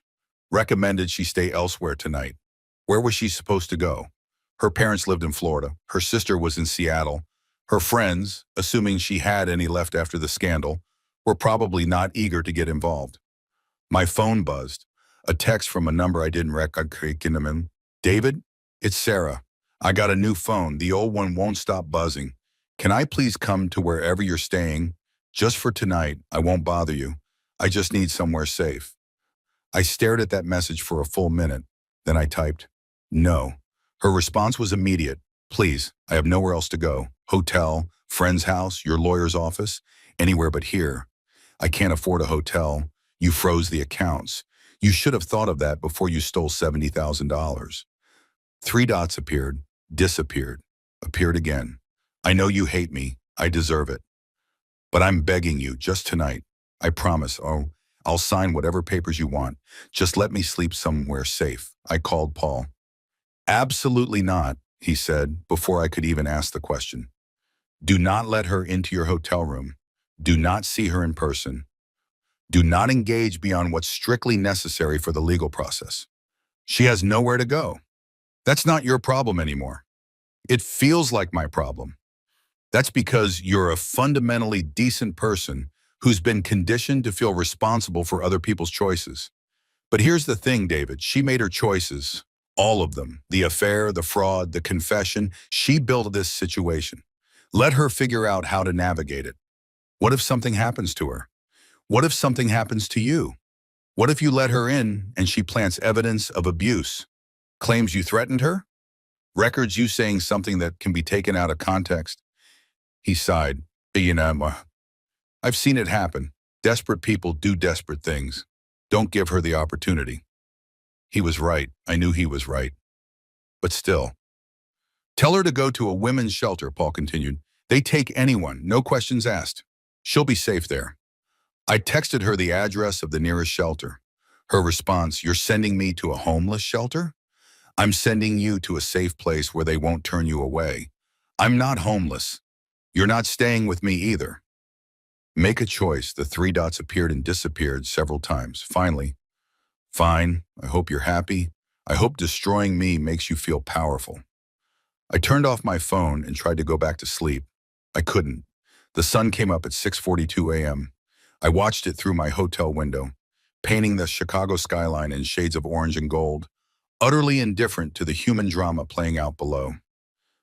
My phone, which I turned back on at 6:30 out of weakness or curiosity, or maybe just habit, showed 14 missed calls and 32 text messages. Most were from my wife's new number. Escalating in desperation. 6:03, the shelter is full. They can't take me. 6:18, I'm sitting in my car. It's freezing. 6:31, I'm coming to your hotel. I looked up. Which ones are near where you called the police from? I'll find you. 6:40, I'm in the lobby of the Hyatt. Are you here? Jesus Christ. I called Paul again. She's hunting for me, I said, going hotel to hotel. Then check out and go to a different hotel. Or better yet, come stay at my guest house. I have security. Your guest house? My wife and I have a property in Evanston, separate guest cottage, fully furnished. No one knows about it except clients I'm actively protecting. You'll be safe there. I feel like I'm in witness protection. You kind of are, except instead of hiding from the mom, you're hiding from your unstable ex-wife and an army of internet strangers who've decided your life is a reality show. When did this become my life? About 4 days ago. Are you coming to Evanston or not? I packed my bag. Paul's guest house was beautiful in that understated, old money way that suggested the owners had been wealthy for so long, they'd stopped needing to prove it. Brick exterior, ivy growing up the walls, a front door with actual stained glass panels. Inside, hardwood floors, Persian rugs, furniture that looked antique but was probably just expensive reproductions. Make yourself at home, Paul said, setting my bag in the bedroom. There's food in the kitchen. Coffee, whatever you need. Wi-Fi password is on the fridge. How long am I supposed to stay here? Until your wife accepts the settlement, which according to Daniel Morrison should be any minute now. He said that? He implied it, heavily. She's running out of options and she knows it. Paul checked his watch. I'm due in court at 9, but I'll keep my phone on. If anything changes, I'll call you. He left, and I was alone in a strange house, hiding from my own life like a fugitive. I made coffee, sat at the kitchen table, stared at the wall. My phone buzzed. Another text from my wife. I know you're not at the Hyatt, or the Marriott, or the Peninsula. Where are you? I turned off my phone. The call came at 2:47 p.m. I'd spent the day trying to work, failing to work, and eventually just staring at Paul's well-stocked bookshelves like they might contain answers to questions I didn't know how to ask. "It's done," Paul said when I answered. She accepted the settlement. I felt something in my chest release. Not relief exactly, more like the absence of tension I'd been carrying for so long I'd forgotten what it felt like to be without it. When? About an hour ago, Daniel Morrison called to negotiate a few final points. She wanted a written statement saying you wouldn't pursue criminal charges. I told him that was already implied in the settlement. He pushed back. I threatened to withdraw the offer entirely. He caved. That's simple? That's simple. She's signing the paperwork tomorrow morning. You'll sign your copies, I'll file with the court, and in 6 months you'll officially be divorced. 6 months.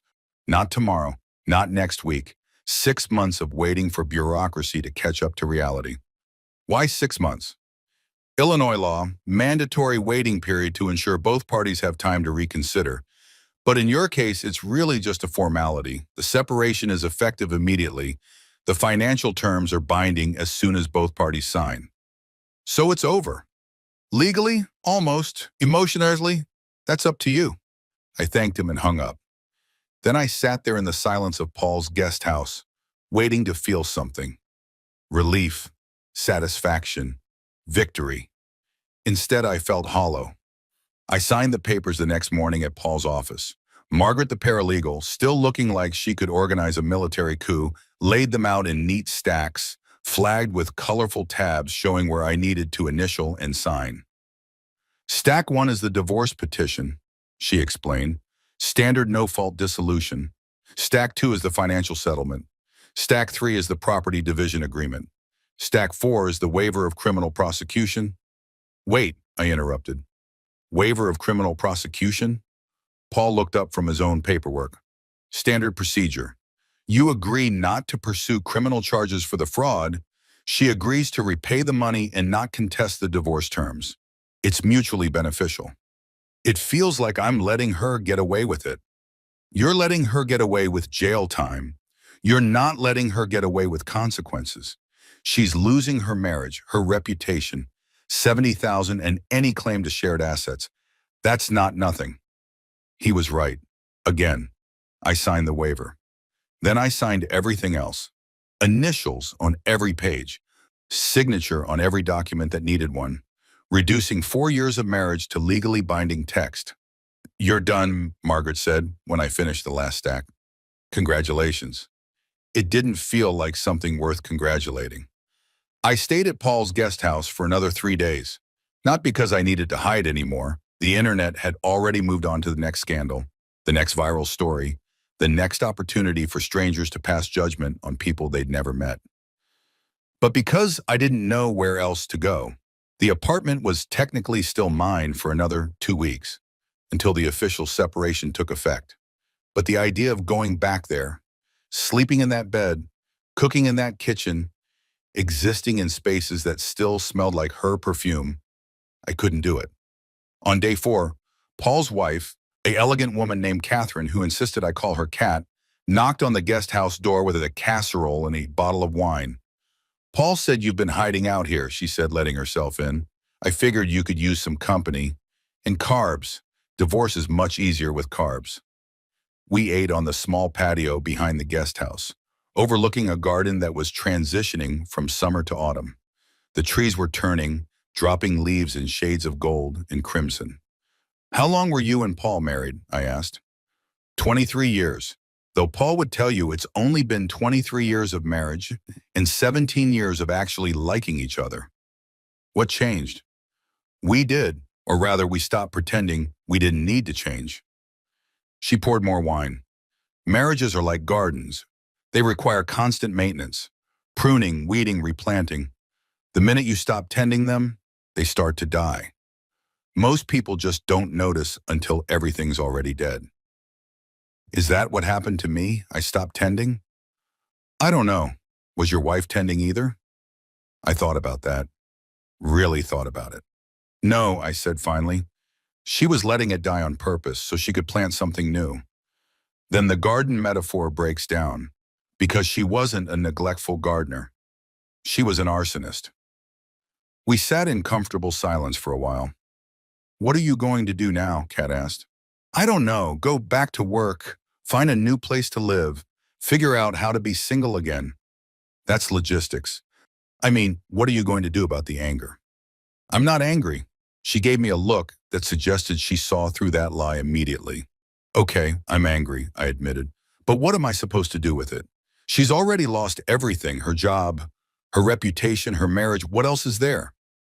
Nothing, that's the point. The anger has nowhere to go, so it just sits inside you, rotting, unless you find a way to let it out. How? Therapy, exercise, art, screaming in your car. Everyone's different. She refilled my wine glass. But the worst thing you can do is pretend it's not there, because it is, and it will stay there until you deal with it.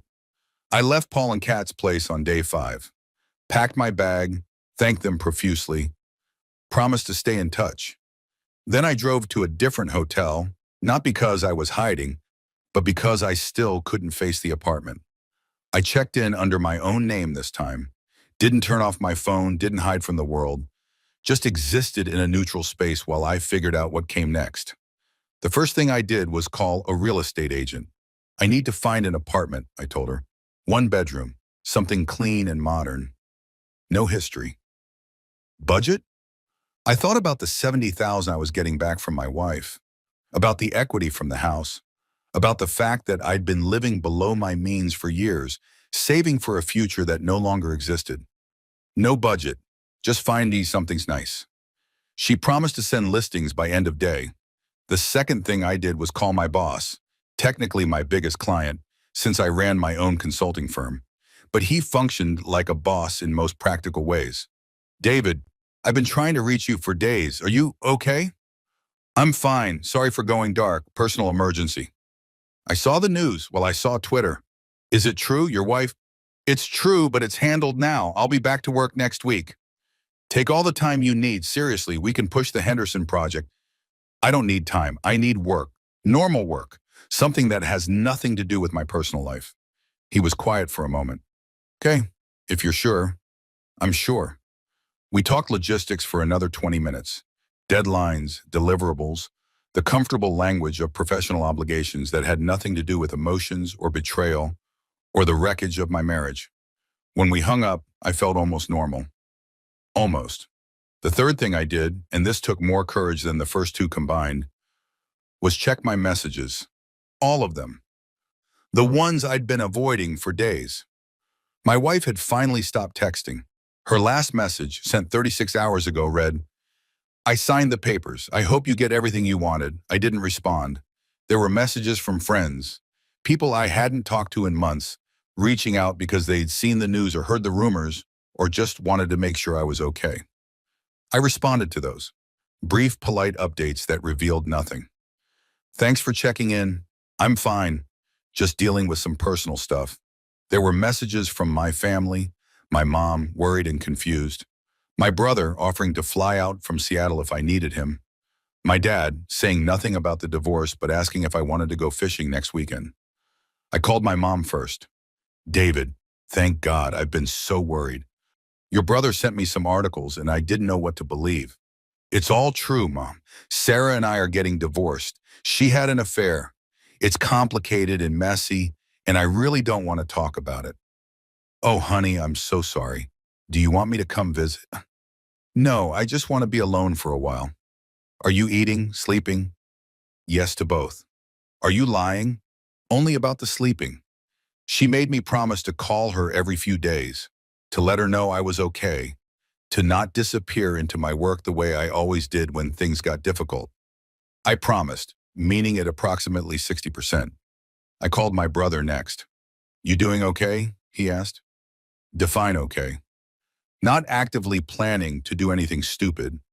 Then yes, I'm okay. Good, because I already bought a plane ticket.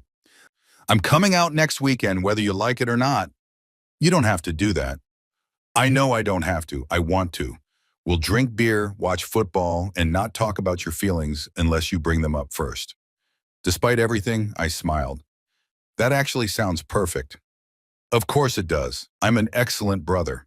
He paused, Seriously though, man, I'm sorry this happened to you. You didn't deserve it. Thanks. And for what it's worth, the internet thinks you're a badass. The internet is stupid. Yeah, but they're not wrong about this. The fourth thing I did was something I'd been avoiding since the day everything fell apart. I went back to the apartment. Not to stay, just to get my things. The stuff that was actually mine, that predated the marriage or meant something independent of her. I'd arranged it with Paul. My wife would be out of the house from 2 to 5 p.m. 3 hours to pack up 4 years of my life and leave. I pulled up to the building at 2:07. The place looked the same. Same brick facade, same entrance, same potted plants that the landlord never watered, but somehow never died. I used my key. The lock turned smoothly, like it always had. Inside, everything was different. Not physically. The furniture was in the same places. The art on the walls hadn't moved, but the energy was wrong. Like walking into a house where someone had died. Technically the same space, but fundamentally altered. I started in my office. Books first. I'd accumulated a small library over the years. Business strategy, psychology, philosophy, the occasional novel. I packed them carefully into boxes I'd brought from U-Haul. Then my desk equipment, laptop stand, external monitors, the ergonomic keyboard I'd spent too much money on. Then personal items, photos from before I'd met Sarah, mementos from college, a trophy from a high school debate tournament that I'd kept for reasons I couldn't quite articulate. I was wrapping the trophy in newspaper when I heard the front door open. My wife's voice. David? I checked my watch, 2:34. She wasn't supposed to be here. What are you doing here? I called out. She appeared in the doorway of my office. She looked terrible. Hadn't slept, clearly. Hadn't eaten much either, based on the way her clothes hung loose. Her hair was pulled back in a messy ponytail, and she wasn't wearing makeup. I needed to see you, she said. Our agreement was that you'd be gone from 2 to 5. I know, but I needed to talk to you. Really talk. Not through lawyers, not through texts, just us. There is no us anymore. Please, 5 minutes. That's all I'm asking. I should have said no, should have called Paul, should have documented that she'd violated our agreement and used it as leverage for something. Instead, I said, 5 minutes. She sat down on the couch in my office, the small love seat where I sometimes took breaks between calls. I stayed standing, maintaining distance. I'm sorry, she said. Okay. That's it? Just okay? What do you want me to say? That I accept your apology? That we can move past this? We can't. It's done. I know, I needed you to know that I'm sorry. Really sorry. Not for getting caught, for doing it. You're sorry you had an 8-month affair, or you're sorry you came home and bragged about it, or you're sorry you stole $70,000 from our joint accounts. Which part specifically are you sorry for? She flinched. All of it. Convenient. I know you don't believe me. I know I destroyed any credibility I had, but it's true. I'm sorry for all of it. The lying, the cheating, the money, everything. I sat down across from her. Not close, but not standing anymore. Why? I asked. Not why are you sorry? Why did you do it? The real reason. Not the bullshit about feeling unappreciated or needing to feel alive. The actual reason. She was quiet for a long time. Because I could, she said finally. Because it was exciting. Because for the first time in years, I felt like I was getting away with something. Like I was smarter than everyone else. Smarter than Marcus's wife. Smarter than you. Smarter than the whole system. Until you weren't. Until I wasn't. She laughed, but it was hollow. You know what the worst part is? I actually thought I could control it. I thought I could have the affair, manipulate Marcus into leaving his wife, and make you the bad guy somehow. I had this whole plan where you'd find out, overreact, and I'd get to be the sympathetic victim of your jealousy. But I didn't overreact. No, you outthought me, outplanned me. You turned my confession into evidence, my manipulation into your leverage. You played the game better than I did. It wasn't a game. I know. That's why you won. We sat there in silence. The money, I said. What was it for, really? Escape fund, in case things went bad with Marcus and I needed to leave quickly. New apartment deposit, first few months of rent. Money to survive while I figured out my next move. You were planning to leave me anyway. Eventually, maybe, I don't know, I was keeping options open.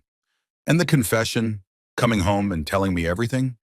I wanted you to react, to do something dramatic, yell, cry, throw things, threaten Marcus, something I could use to prove you were unstable. Then I could file for divorce claiming emotional abuse, get a restraining order, maybe even get the house and keep the money. I felt something cold settle in my stomach. You were going to claim I abused you. I was considering it, if you'd given me anything to work with. But you didn't. You just sat there, eating your pasta, like I'd told you the weather forecast. So you're saying it's my fault this didn't work out the way you wanted? No, I'm saying you surprised me. And then you destroyed me, efficiently, completely, like you were solving a business problem. You were a business problem, an asset that had become a liability. I cut my losses. She looked at me with something that might have been admiration, or fear, or both. I underestimated you, she said. I thought you were weak, passive, someone I could manipulate because you'd rather keep the peace than fight. I was wrong. Yes, you were. For what it's worth, I think you'll be better off without me. I know I will. She stood up. I should go. Let you finish packing. Wait, I stood too. One more question. Okay. Did you ever love me? Really love me? Or was I always just useful? She thought about that, longer than I wanted her to. I loved who you were when we met, she said finally. You were ambitious, driven, going places. I love the idea of building something with you.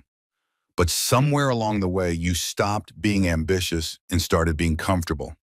And I didn't know how to love comfortable. So that's a no. That's an I don't know. I think I loved you as much as I'm capable of loving anyone.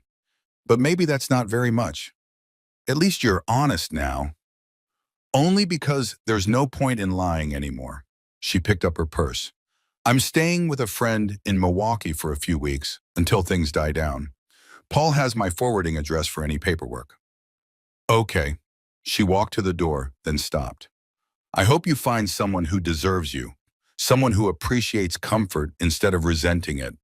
I hope you find someone who makes you feel alive without requiring you to destroy everything around you. That's the nicest insult I've ever received. I meant it as both. She left, and I listened to her footsteps fade down the hallway. The front door opened, closed, and then silence. I went back to packing. Part 12, Aftermath. I moved into my new apartment 3 weeks later. The real estate agent had outdone herself. 15th floor of a modern building in River North. Floor-to-ceiling windows with a view of the skyline. Open floor plan. Kitchen with appliances that looked like they belonged in a spaceship. Everything clean and new and utterly devoid of history. It was perfect. I furnished it slowly, deliberately. Bought a new bed because I couldn't stand the thought of sleeping in the old one. New couch, new desk, new everything. The only things I kept from the old apartment were my books, my computer equipment, and a single photo from our honeymoon that I kept face down in a drawer, unable to throw it away but unwilling to look at it. My brother visited that first weekend, as promised. We drank beer, watched football, ordered pizza from 3 different places to determine which had the best delivery in my new neighborhood. On the second night, after several beers and a particularly brutal Bears loss, he said, "You know you did the right thing." Yeah, most of the time. What about the other times? The other times I wonder if I was too harsh, too calculated. If I should have tried therapy or couples counseling or given her a second chance. She had 8 months of chances. She chose not to take any of them. I know, but no buts. She cheated, she lied, she stole from you. She tried to manipulate you into being the bad guy. Those aren't the actions of someone who deserves another chance. She said she was sorry. Of course she did. She got caught. People are always sorry when they get caught. He opened another beer. Look, I'm not saying you have to hate her forever, but you don't have to forgive her either. Sometimes the best thing you can do is just move on. How?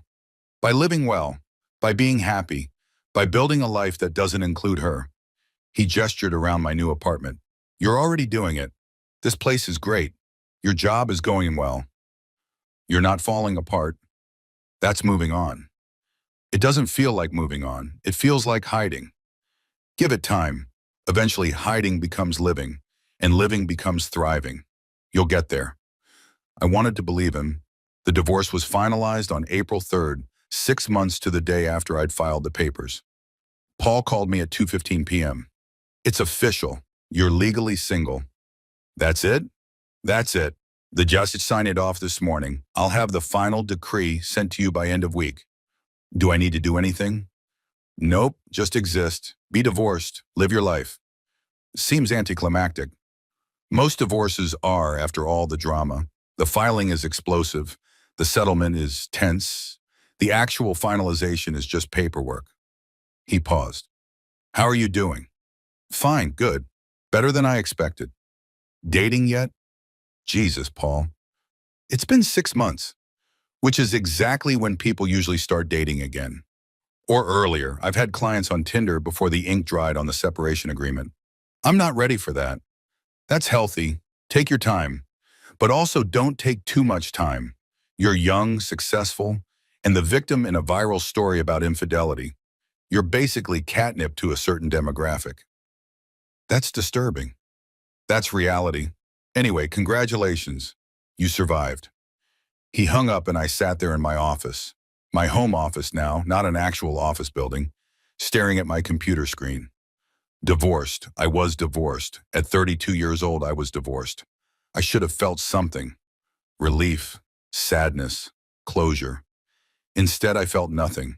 Just the same hollow numbness that had been my constant companion for 6 months.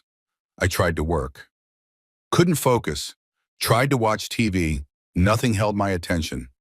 Tried to read. The words blurred together. Finally, at 8 p.m., I did something I'd been avoiding for half a year. I called a therapist. Dr. Sarah Chen, no relation to Amanda Chen from HR, thankfully, had an opening the following Tuesday. Her office was in Lincoln Park, in one of those brownstones that had been converted into professional spaces. Warm lighting, comfortable furniture, tasteful art that was probably supposed to be calming. So, she said once we'd done the preliminaries, tell me why you're here. I got divorced. Okay, and how do you feel about that? I don't know, that's the problem. I should feel something, right? But I don't. I just feel empty. Empty is a feeling. No, is it? Or is it the absence of feeling? Does the distinction matter? I thought about that. Maybe not. She smiled. Let's start with the basics. Tell me about your marriage. How did it end? So I told her everything, the confession, the recording, the email to Jennifer, the viral Twitter thread, the private investigator's report, the stolen money, the divorce. She listened without interrupting, taking occasional notes on a legal pad. When I finished, she was quiet for a moment. That's a lot, she said finally. Yeah. How do you feel about the way you handled it? Proud sometimes, guilty, other times, confused most of the time. Why guilty? Because I destroyed her life, systematically, efficiently. Like I was playing chess and she was the opponent. Did she destroy your life? She tried to. But you stopped her, I guess. And that makes you feel guilty, shouldn't it? Dr. Chen set down her pen. David, let me ask you something. If someone breaks into your house and tries to steal your belongings and you stop them, do you feel guilty about stopping them? That's different. Is it, or is it just a different kind of theft? She stole your trust, your peace of mind, your financial security. You protected yourself. That's not something to feel guilty about. But the public humiliation, the Twitter thread, her losing her job, that was excessive. Did you post on Twitter? No. Did you call her employer and demand she be fired? No. Then you didn't humiliate her publicly. You told the truth to one person who deserved to know it.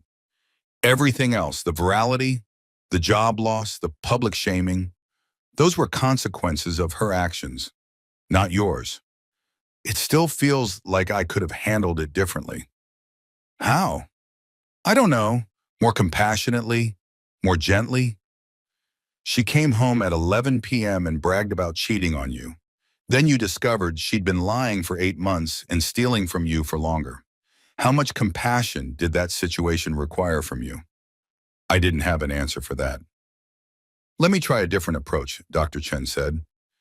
If a friend came to you and described this exact situation, wife cheating, stealing, manipulating, what would you tell them to do? I'd tell them to leave immediately, protect themselves, get a lawyer. Why? Because they deserve better. Because staying would be self-destructive. Exactly. You gave yourself the same advice you'd give a friend. That's healthy, that's smart, that's self-preservation. Then why do I feel so empty? Because you loved her, or you loved who you thought she was, and grief doesn't care about logic or justice, or who was right and who was wrong. You're grieving the marriage you thought you had, the future you thought you were building. That's normal. How long does it last? As long as it needs to. There's no timeline for grief. That's not helpful, she smiled. I know, but it's true. I saw Dr. Chen every Tuesday for the next 3 months. We talked about my marriage, my childhood, my patterns in relationships, my tendency to intellectualize emotions instead of feeling them. You treat everything like a problem to solve, she said during our 6th session. Your wife's infidelity, your divorce, your grief, even your therapy. You're looking for the solution, the fix, the optimal outcome. What's wrong with that? Nothing in most contexts, but emotions aren't problems. They're experiences. You can't solve sadness. You can only feel it and let it pass. That sounds inefficient. It is inefficient. It's also human. Slowly, very slowly, I started to let myself feel things. Anger at my wife for the betrayal. Not the calculated, strategic anger I'd used to protect myself, but raw, messy, irrational rage. Sadness for the marriage I'd lost. The future that would never happen. The children we'd never have. Fear that I'd never trust anyone again. That I was fundamentally damaged now, incapable of the kind of vulnerability that real intimacy required. And occasionally, very occasionally, relief. That I'd escaped. That I'd discovered the truth before wasting more years. That I was free to build something new. Dr. Chen taught me to sit with these feelings instead of trying to fix them. Just notice them, she said. Like you're observing weather. It's raining today. Okay, it won't rain forever. Just acknowledge it and keep going. It was, without question, the hardest thing I'd ever done. Part 13, Renaissance. 10 months after the divorce was finalized, I went on my first date.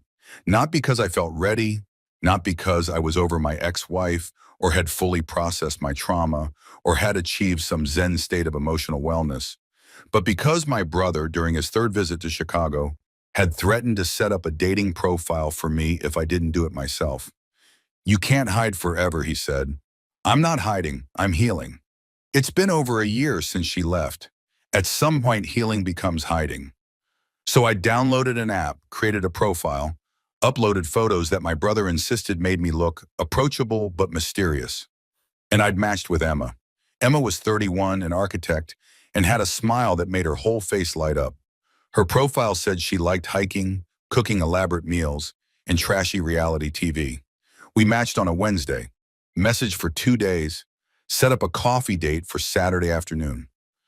I was terrified, not of Emma specifically, of the whole concept, of being vulnerable again, of potentially liking someone who might turn out to be another liar or manipulator, or person who saw me as a strategic asset rather than a human being. You're catastrophizing, Dr. Chen said during our Tuesday session. It's just coffee, not a marriage proposal. What if she recognizes me from the whole viral thing? Then she recognizes you, so what? So what if she's only interested because of the story? What if she sees me as the guy who got revenge instead of just me? Then you'll find out on the first date instead of the 10th date. Either way, you will have information. She had a point. Emma didn't recognize me. Or if she did, she was polite enough not to mention it. We met at a coffee shop in Wicker Park, neutral territory, public, easy to escape if things went badly. She was already there when I arrived, sitting at a corner table with a latte and a book. She looked up when I walked in and smiled. David? That's me. Emma? Guilty. She gestured to the chair across from her. I ordered already, but the line's short if you want to grab something. I ordered an Americano, came back and sat down. For the first 10 minutes, we did the standard first date small talk. Where are you from? What do you do? How long have you lived in Chicago? She was from Portland originally. Moved to Chicago for grad school. Stayed because she loved the architecture and the food scene and the way the city felt like it was constantly reinventing itself. What about you, she asked. Are you from here? Suburbs originally, moved to the city for college. Stayed because inertia, I guess. That's honest. Is it bad to be honest on a first date? Definitely not. I'm tired of guys who have their whole performance prepared. I'm passionate about disruption, or I'm manifesting my best life. Just tell me you stayed because rent was cheap and your friends were here. I laughed. Okay, I stayed because I found a good apartment and couldn't be bothered to move. Much better. We talked for 2 hours. About her work, she was designing a community center in Pilsen. About my work, I avoided too many details but gave her the general idea. About movies we'd seen, books we'd read, places we wanted to travel. At no point did she mention my ex-wife or the scandal or anything adjacent to my recent past. At 5 p.m., when the coffee shop started getting crowded with the dinner rush, we finally stood up to leave. This was nice, Emma said. I'd like to do it again sometime. Yeah? I tried to sound casual and probably failed.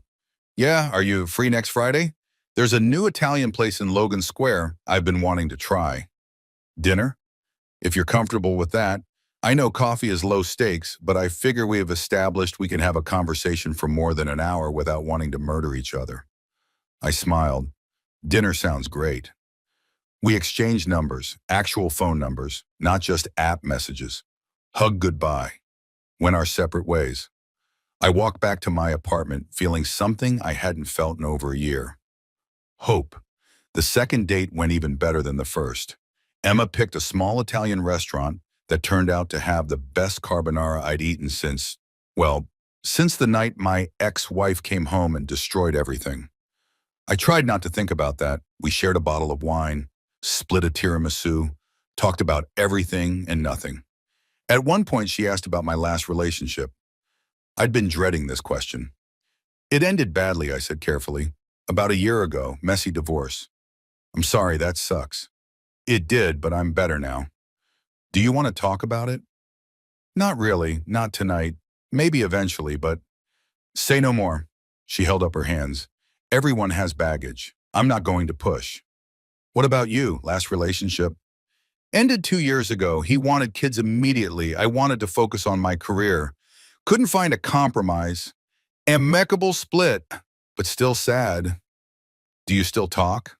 Occasionally, mostly just birthday texts and the occasional dog photo. We had joint custody of his mom's golden retriever for a while, which was weird but sweet. I liked that she could talk about her ex without bitterness or drama. It felt mature, healthy. We went on a third date, a fourth, a fifth. By date number 7, I told her the whole story. Not on purpose. It just came out.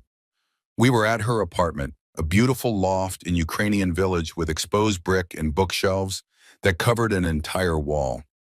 She'd cooked dinner, we'd had wine, and when she'd asked, very gently, why I sometimes seemed to disappear into my own head, I found myself telling her everything. The confession, the recording, the viral Twitter thread, the divorce, the therapy, all of it. She listened without interrupting. When I finished, she was quiet for a long moment. Wow, she said finally. Yeah, that's a lot. I know if you want to leave, I understand. I'm probably not the best dating prospect right now. Too much baggage, too much. David, she put her hand on mine. Breathe. I breathed. I'm not leaving. I'm not scared. I'm just Processing. She squeezed my hand. Can I ask you something? Okay. Do you regret it? Sending the recording? Sometimes. Not for doing it, but for how public it became. I never wanted her to be destroyed. I just wanted the truth to be known. That's fair. She thought for a moment. For what it's worth, I think you did what you had to do. Maybe not perfectly, but surviving isn't about being perfect. It's about making the best decisions you can with the information you have. You sound like my therapist. Your therapist? Sounds smart.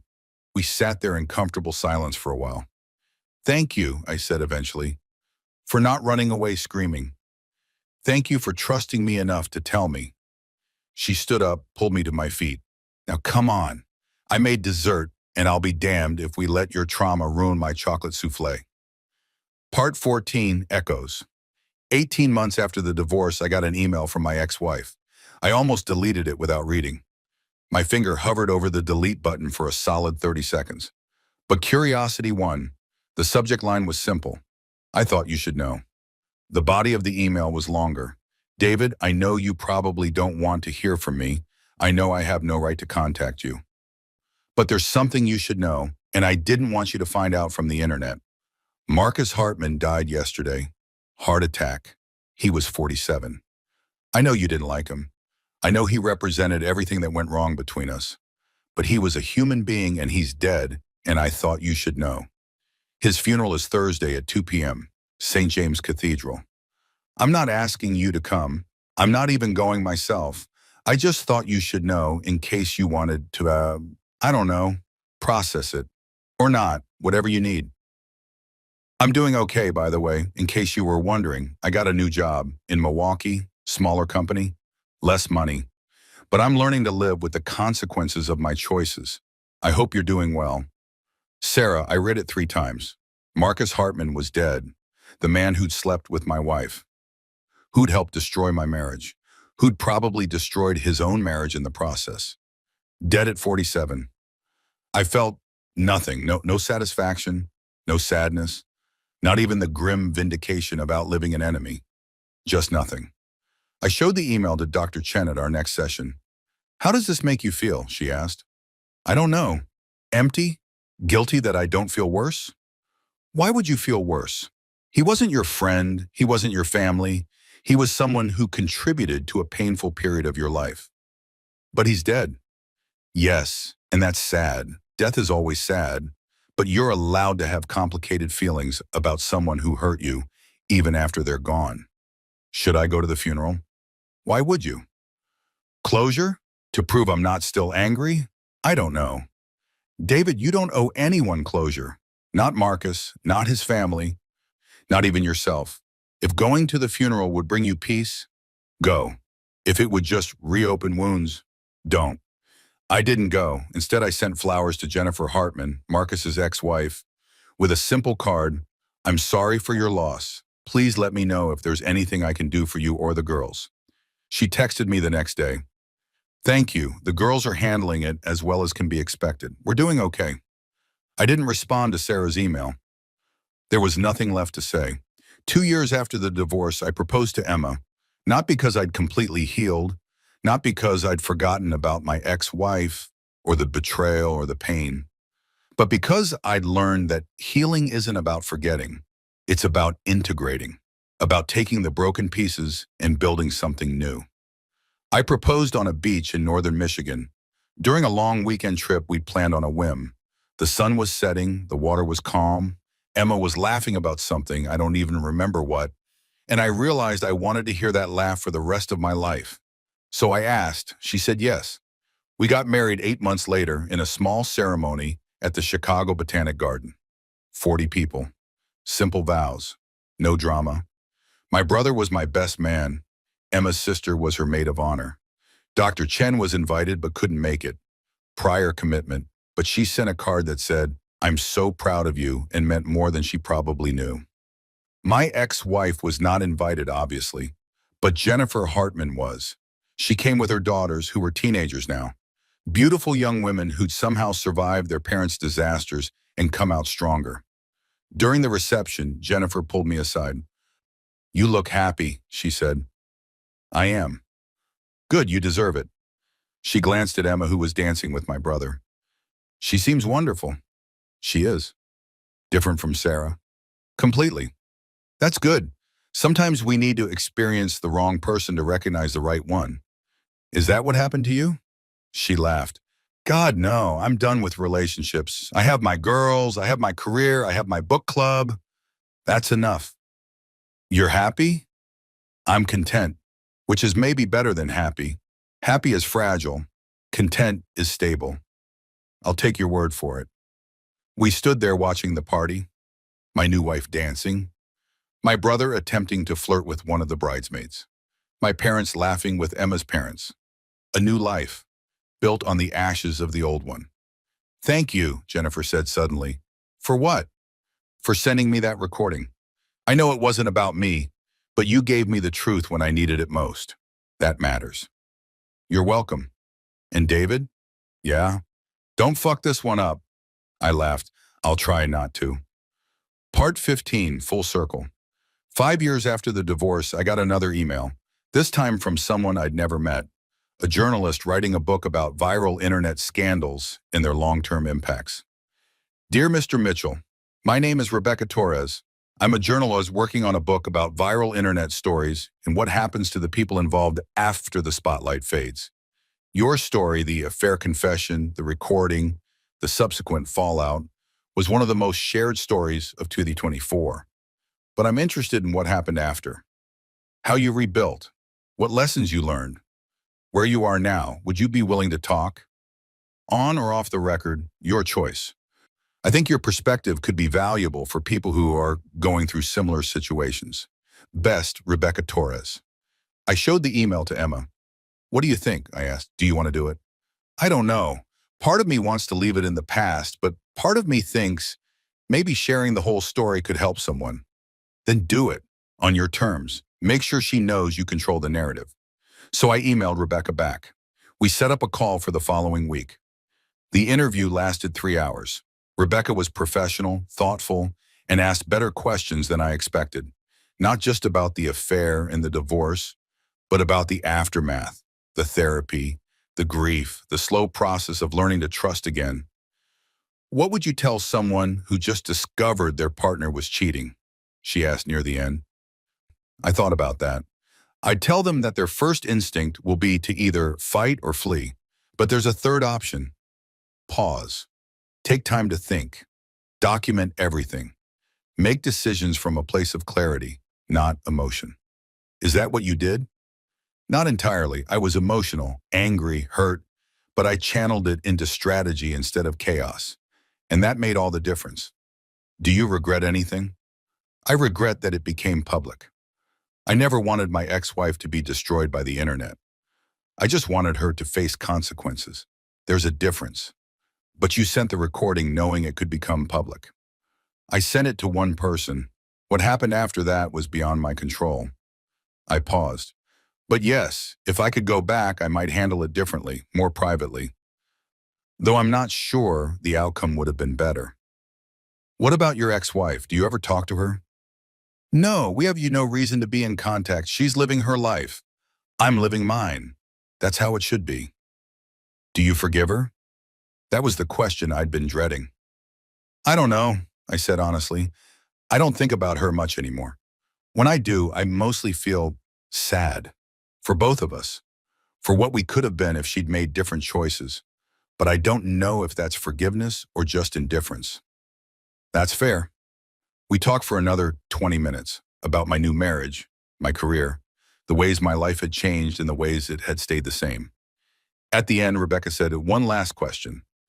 If you could go back to that night, the night she came home and confessed, what would you tell yourself? That this isn't the end, that it feels like the end, but it's actually just a really shitty middle. And the ending you get to write yourself. The book came out a year later. My chapter was titled, The Strategic Heart, When Intelligence Meets Infidelity. Emma and I read it together one Sunday morning, curled up on our couch with coffee and croissants from the bakery down the street. How do you feel? Emma asked when we finished. Weird. It's strange seeing your life summarized in 12,000 words. Is it accurate? Mostly. A few details are wrong, but the spirit of it is right. Are you glad you did it? I think so. It feels like closure. Like I'm finally done with that chapter. She kissed my temple. Good. Because we have new chapters to write. Like what? Like the nursery we need to set up in the next 4 months. I stared at her. What? She smiled. Surprise, I'm pregnant. For a moment, I couldn't speak. Then I laughed. Actually laughed with pure joy. We're having a baby? We're having a baby. I pulled her close, feeling something I'd thought I'd lost forever. Complete, uncomplicated happiness. This is going to be a good chapter, I said. The best one, she agreed. If you've read this far, you might be wondering what the moral of the story is. I don't know that there is one, or maybe there are several depending on your perspective. You could read this and think, this is a story about revenge, about a man who destroyed his wife because she hurt him, and you wouldn't be entirely wrong. Or you could read this and think, this is a story about justice, about someone who refused to be a victim and protected himself. And you wouldn't be entirely wrong about that either. The truth, as usual, is somewhere in the middle. I sent that recording because I was hurt and angry and wanted Jennifer Hartman to know the truth. But I also sent it because I knew exactly what would happen. I'd studied organizational psychology. I understood systems and incentives in human behavior. I knew the recording would lead to HR investigations, firings, possibly divorce. I knew, and I did it anyway. Does that make me calculating? Yes. Does that make me wrong? I don't think so. My ex-wife made choices. For 8 months, maybe longer, she chose to lie, cheat, and steal. She didn't make one mistake. She made hundreds of small decisions, each one moving her further from our marriage and deeper into deception. I didn't destroy her life. I documented her choices and shared that documentation with people who deserve to know. Everything else, the viral Twitter thread, the public shaming, the career consequences, those were emergent properties of her actions meeting reality. But here's what I've learned in the years since. First, trust your instincts. If something feels wrong, it probably is. Don't gaslight yourself into believing you're paranoid or oversensitive. Second, document everything. Not because you're planning revenge, but because memory is fallible and truth is powerful. Third, strategy beats emotion. You can be angry and smart, hurt and effective, grieving and protective. These aren't contradictions. Fourth, consequences are not the same as cruelty. Letting someone face the results of their choices isn't the same as seeking to harm them. Fifth, healing isn't linear. 2 years later, I still sometimes wake up angry about what happened, but I also wake up next to someone who loves me honestly. Both things can be true. Sixth, your past doesn't define your future. I was betrayed, divorced, and publicly humiliated. I'm also happily remarried, successful, in building the life I want. The first thing informed the second thing, but it didn't determine it. And finally, seventh, sometimes the best revenge isn't revenge at all. It's building something better than what you lost. I think about my ex-wife sometimes, usually when I'm doing mundane things, grocery shopping, paying bills, waiting for coffee. I wonder if she's happy, if she's learned anything, if she ever thinks about me. But mostly, I don't think about her at all, because my life now is too full of good things to spend time dwelling on the bad. Emma and I have our son now, Gabriel, named after Emma's grandfather. He's 3 months old. He has my eyes and Emma's smile and absolutely no idea that his father's first marriage was once a viral internet sensation. When he's older, I'll tell him the story. Age-appropriate version, obviously. Not the whole sordid mess, but the important parts. Sometimes people you love will hurt you. Sometimes you'll have to make hard choices to protect yourself. Sometimes the right thing to do isn't the easy thing or the kind thing, but the truthful thing. And sometimes, if you're very lucky, you get a second chance to build something real. It's been 7 years now since the night my ex-wife came home at 11 p.m. and told me she'd hooked up with her boss. 7 years since I sat at that dinner table eating cold pasta, making the calculations that would end my marriage and start my actual life. If I could go back, would I change anything? Maybe I'd be kinder, more gracious, less clinical in my approach. But probably not. Because that version of me, the one who absorbed betrayal without flinching, who turned pain into strategy, who protected himself with intelligence rather than violence, that version of me is why I'm here now, happy, married, a father, building a life that isn't haunted by what was lost, but energized by what was found. So no, I don't regret sending the recording. I don't regret the divorce. I don't regret any of it. Because sometimes the worst night of your life is also the first night of your real life. You just don't know it yet.